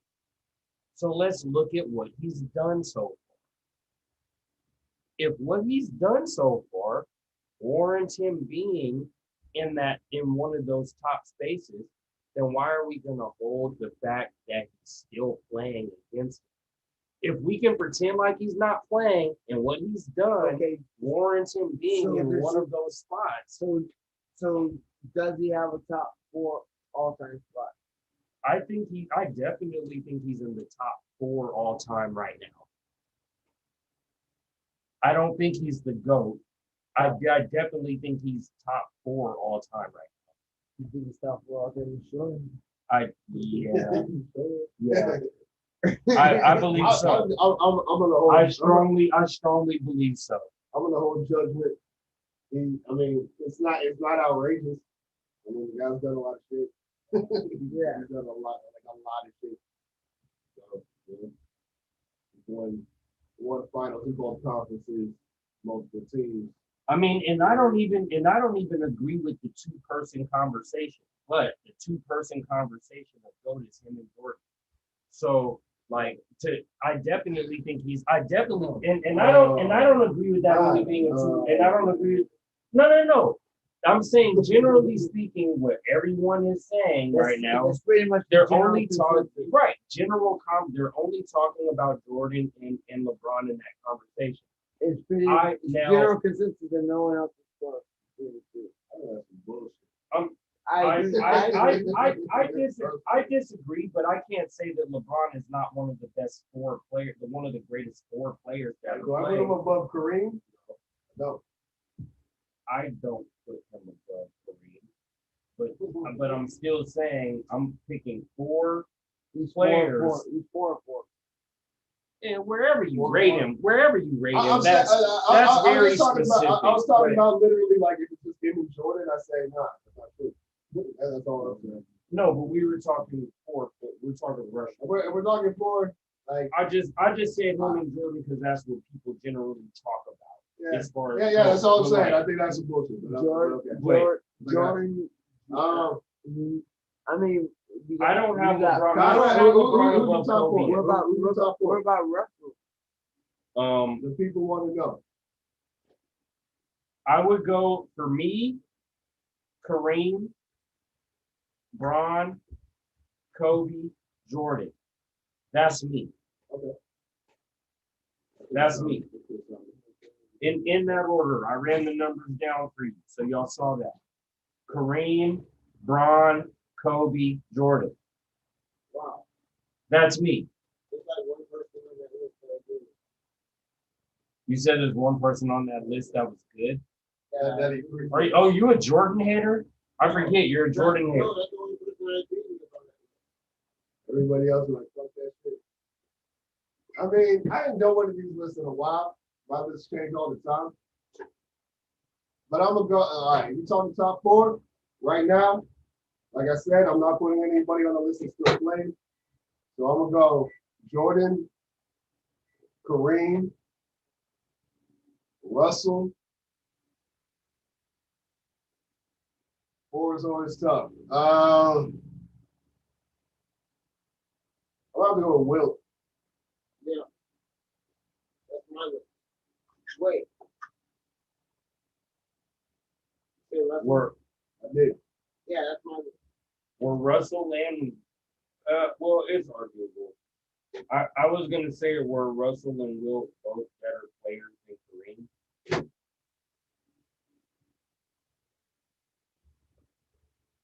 You didn't have Kareem in there, right? Oh yeah, I said Kareem number 2. Okay, gotcha. I just, you know what I'm saying? I think a lot of these centers get left off the list because they don't got the razzle dazzle of the, you know what I'm saying? But at least players, those are reasonable names that even if I disagree with them, I can't like argue with you for having those names.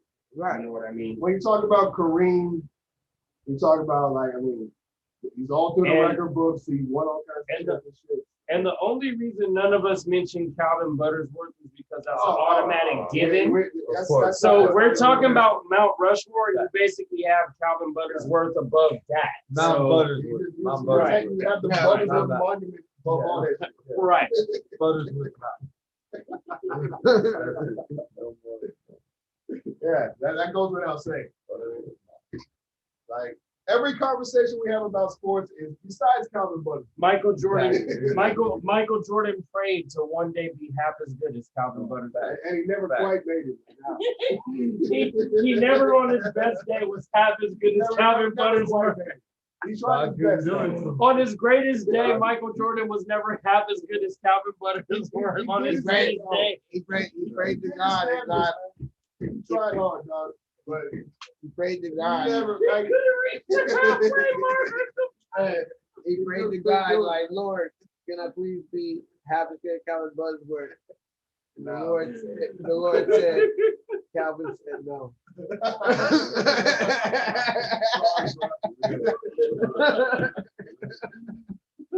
Best I can do is 45%. Oh my God, man.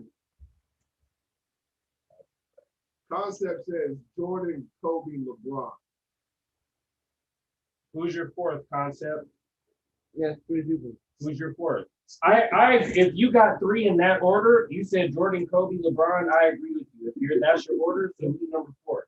Hey, yo, Stevie, are you serious that Nash, Nowitzki, Stockton?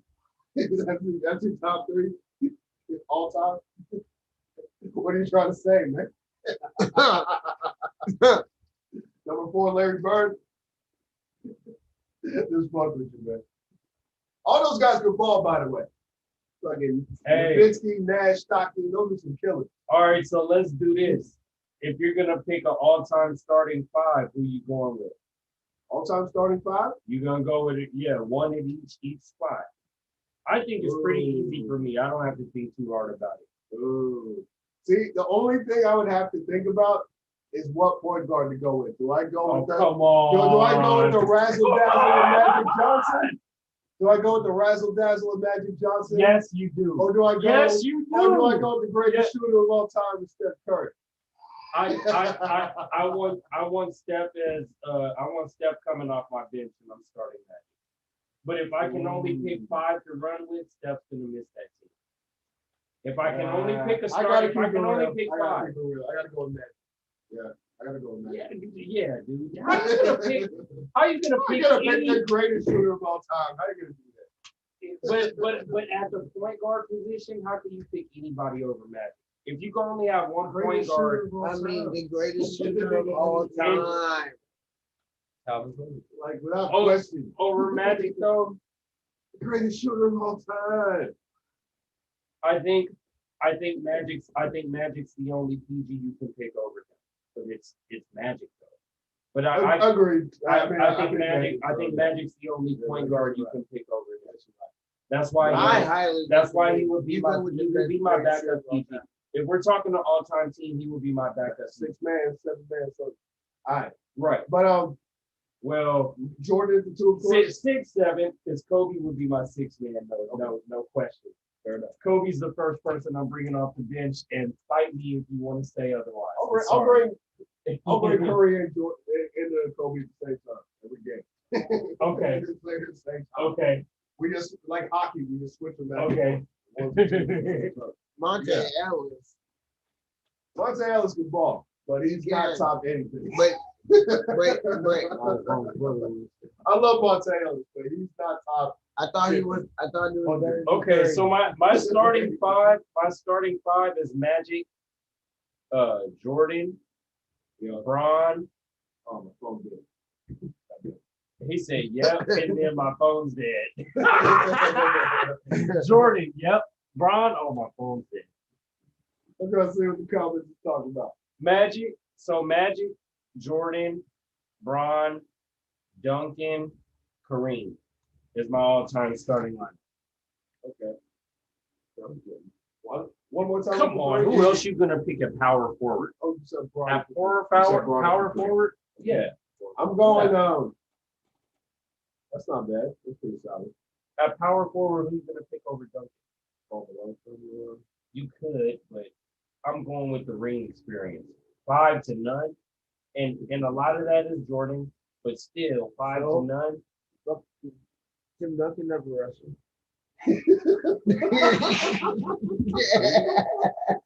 Duncan ain't never hit no diamond cutter. I'll give you that. Hey, WWE, right? And Karl Malone, that nigga hit a diamond cutter on Dennis Rodman. Right. So that's extra point. That's extra points. Karl Malone is top 2 all time in scoring. So yeah, there's that too. He just never had a squad.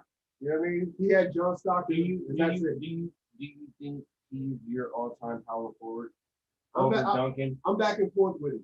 Most of the time I say Karl Malone. Just off individual ability, I like Karl Malone better.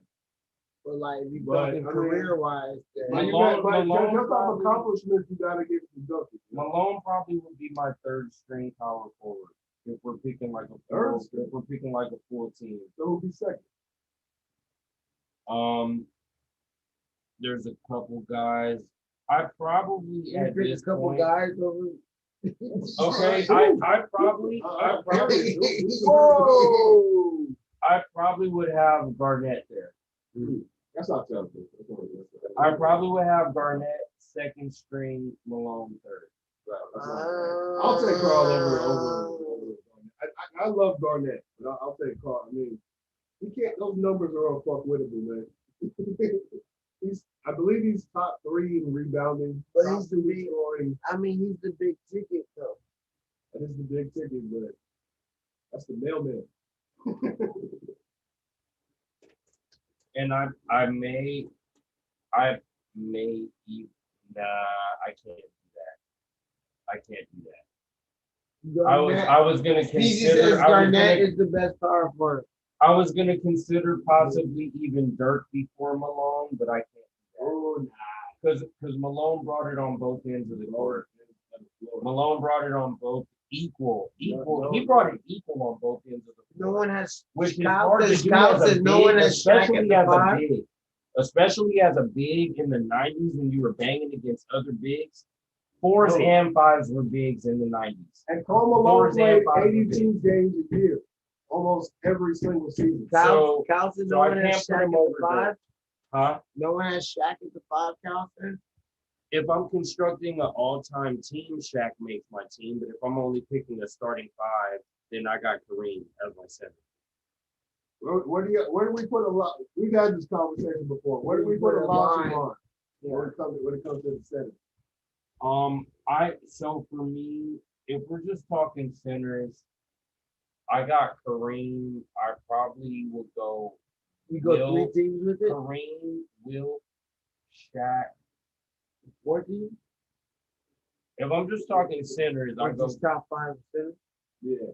Oh yeah. If I'm just talking centers right now, I go Kareem, Will, Shaq, Russell, Hakeem. Sounds about right. Yeah.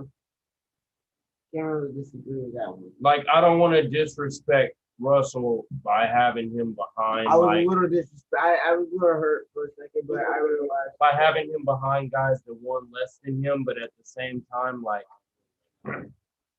squeeze between I'm sorry, like no disrespect to the great Bill Russell, but I think if he would have played against Shaq in either era, any era, Shaq would have ate his lunch. If they would have played against each other back in the day in Bill Russell's era, Shaq would have killed it. Yeah. And obviously, if they would have played in Shaq's era, Shaq would have killed it.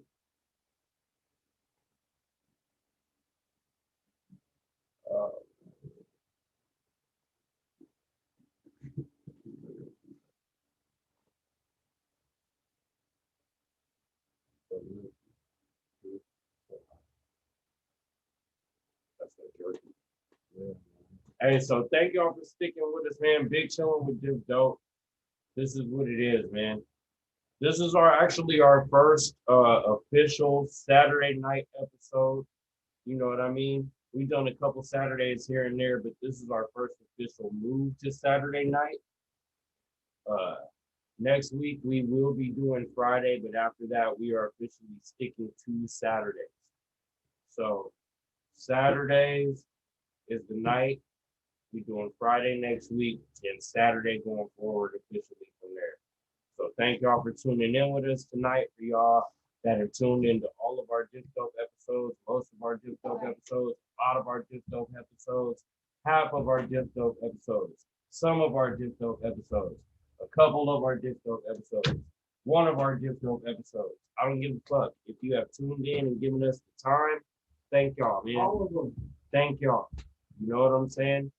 Because without Without y'all, we don't have this shit going. So thank y'all for tuning in, dealing with our fucking craziness and shit. And this is what we do. We love doing this shit. You know what I'm saying? So thank y'all. And shout out, happy birthday right now to Pip Habanero. Hey, happy birthday, motherfucker! Happy birthday, Pip Habanero. I'm gonna give you. I'm gonna give you the next. I'm gonna give you the next Steve fucking gift. Always makes a great gift. Always makes a great gift. Look out for that 2020 vision. 2020 vision. Make sure y'all do, man. Pre-save 2020 vision. vision. I can't wait for it, man. We're never gonna stop video. Hip Hop and Arrow TV. Yes, Dope. This is how it Yeah, man. Subscribe to Pip Habanero TV. Man, watch Never Gonna Stop. Share it. Pre-save 2020 vision, y'all. Thank you for fucking rocking with us. We've been having a great time. And we will see you next Friday. And then after that, we'll be back to Saturday. But it's Big Chillin as always. Happy birthday to Pip Habanero. Alex's happy birthday as well. You know what I'm saying? This guy, 2020 Vision Concept says, you know what I'm saying? They ready for it. They ready for it, man. They ready. Yo, we out of here, The man. Macro Project. The Macro Project, go get that shit. Bandcamp.com. That album is so fucking good. Never you No guys. Soul Like, Coming. listen to it. Really, listen Coming to to it. all streaming platforms this week. All right, man. We out of here. He said, Pip, you're the man. The new single was the banger. All right, Stevie thank you. said. Thank you. All right, y'all. We out of here. Peace, y'all. See y'all on Friday.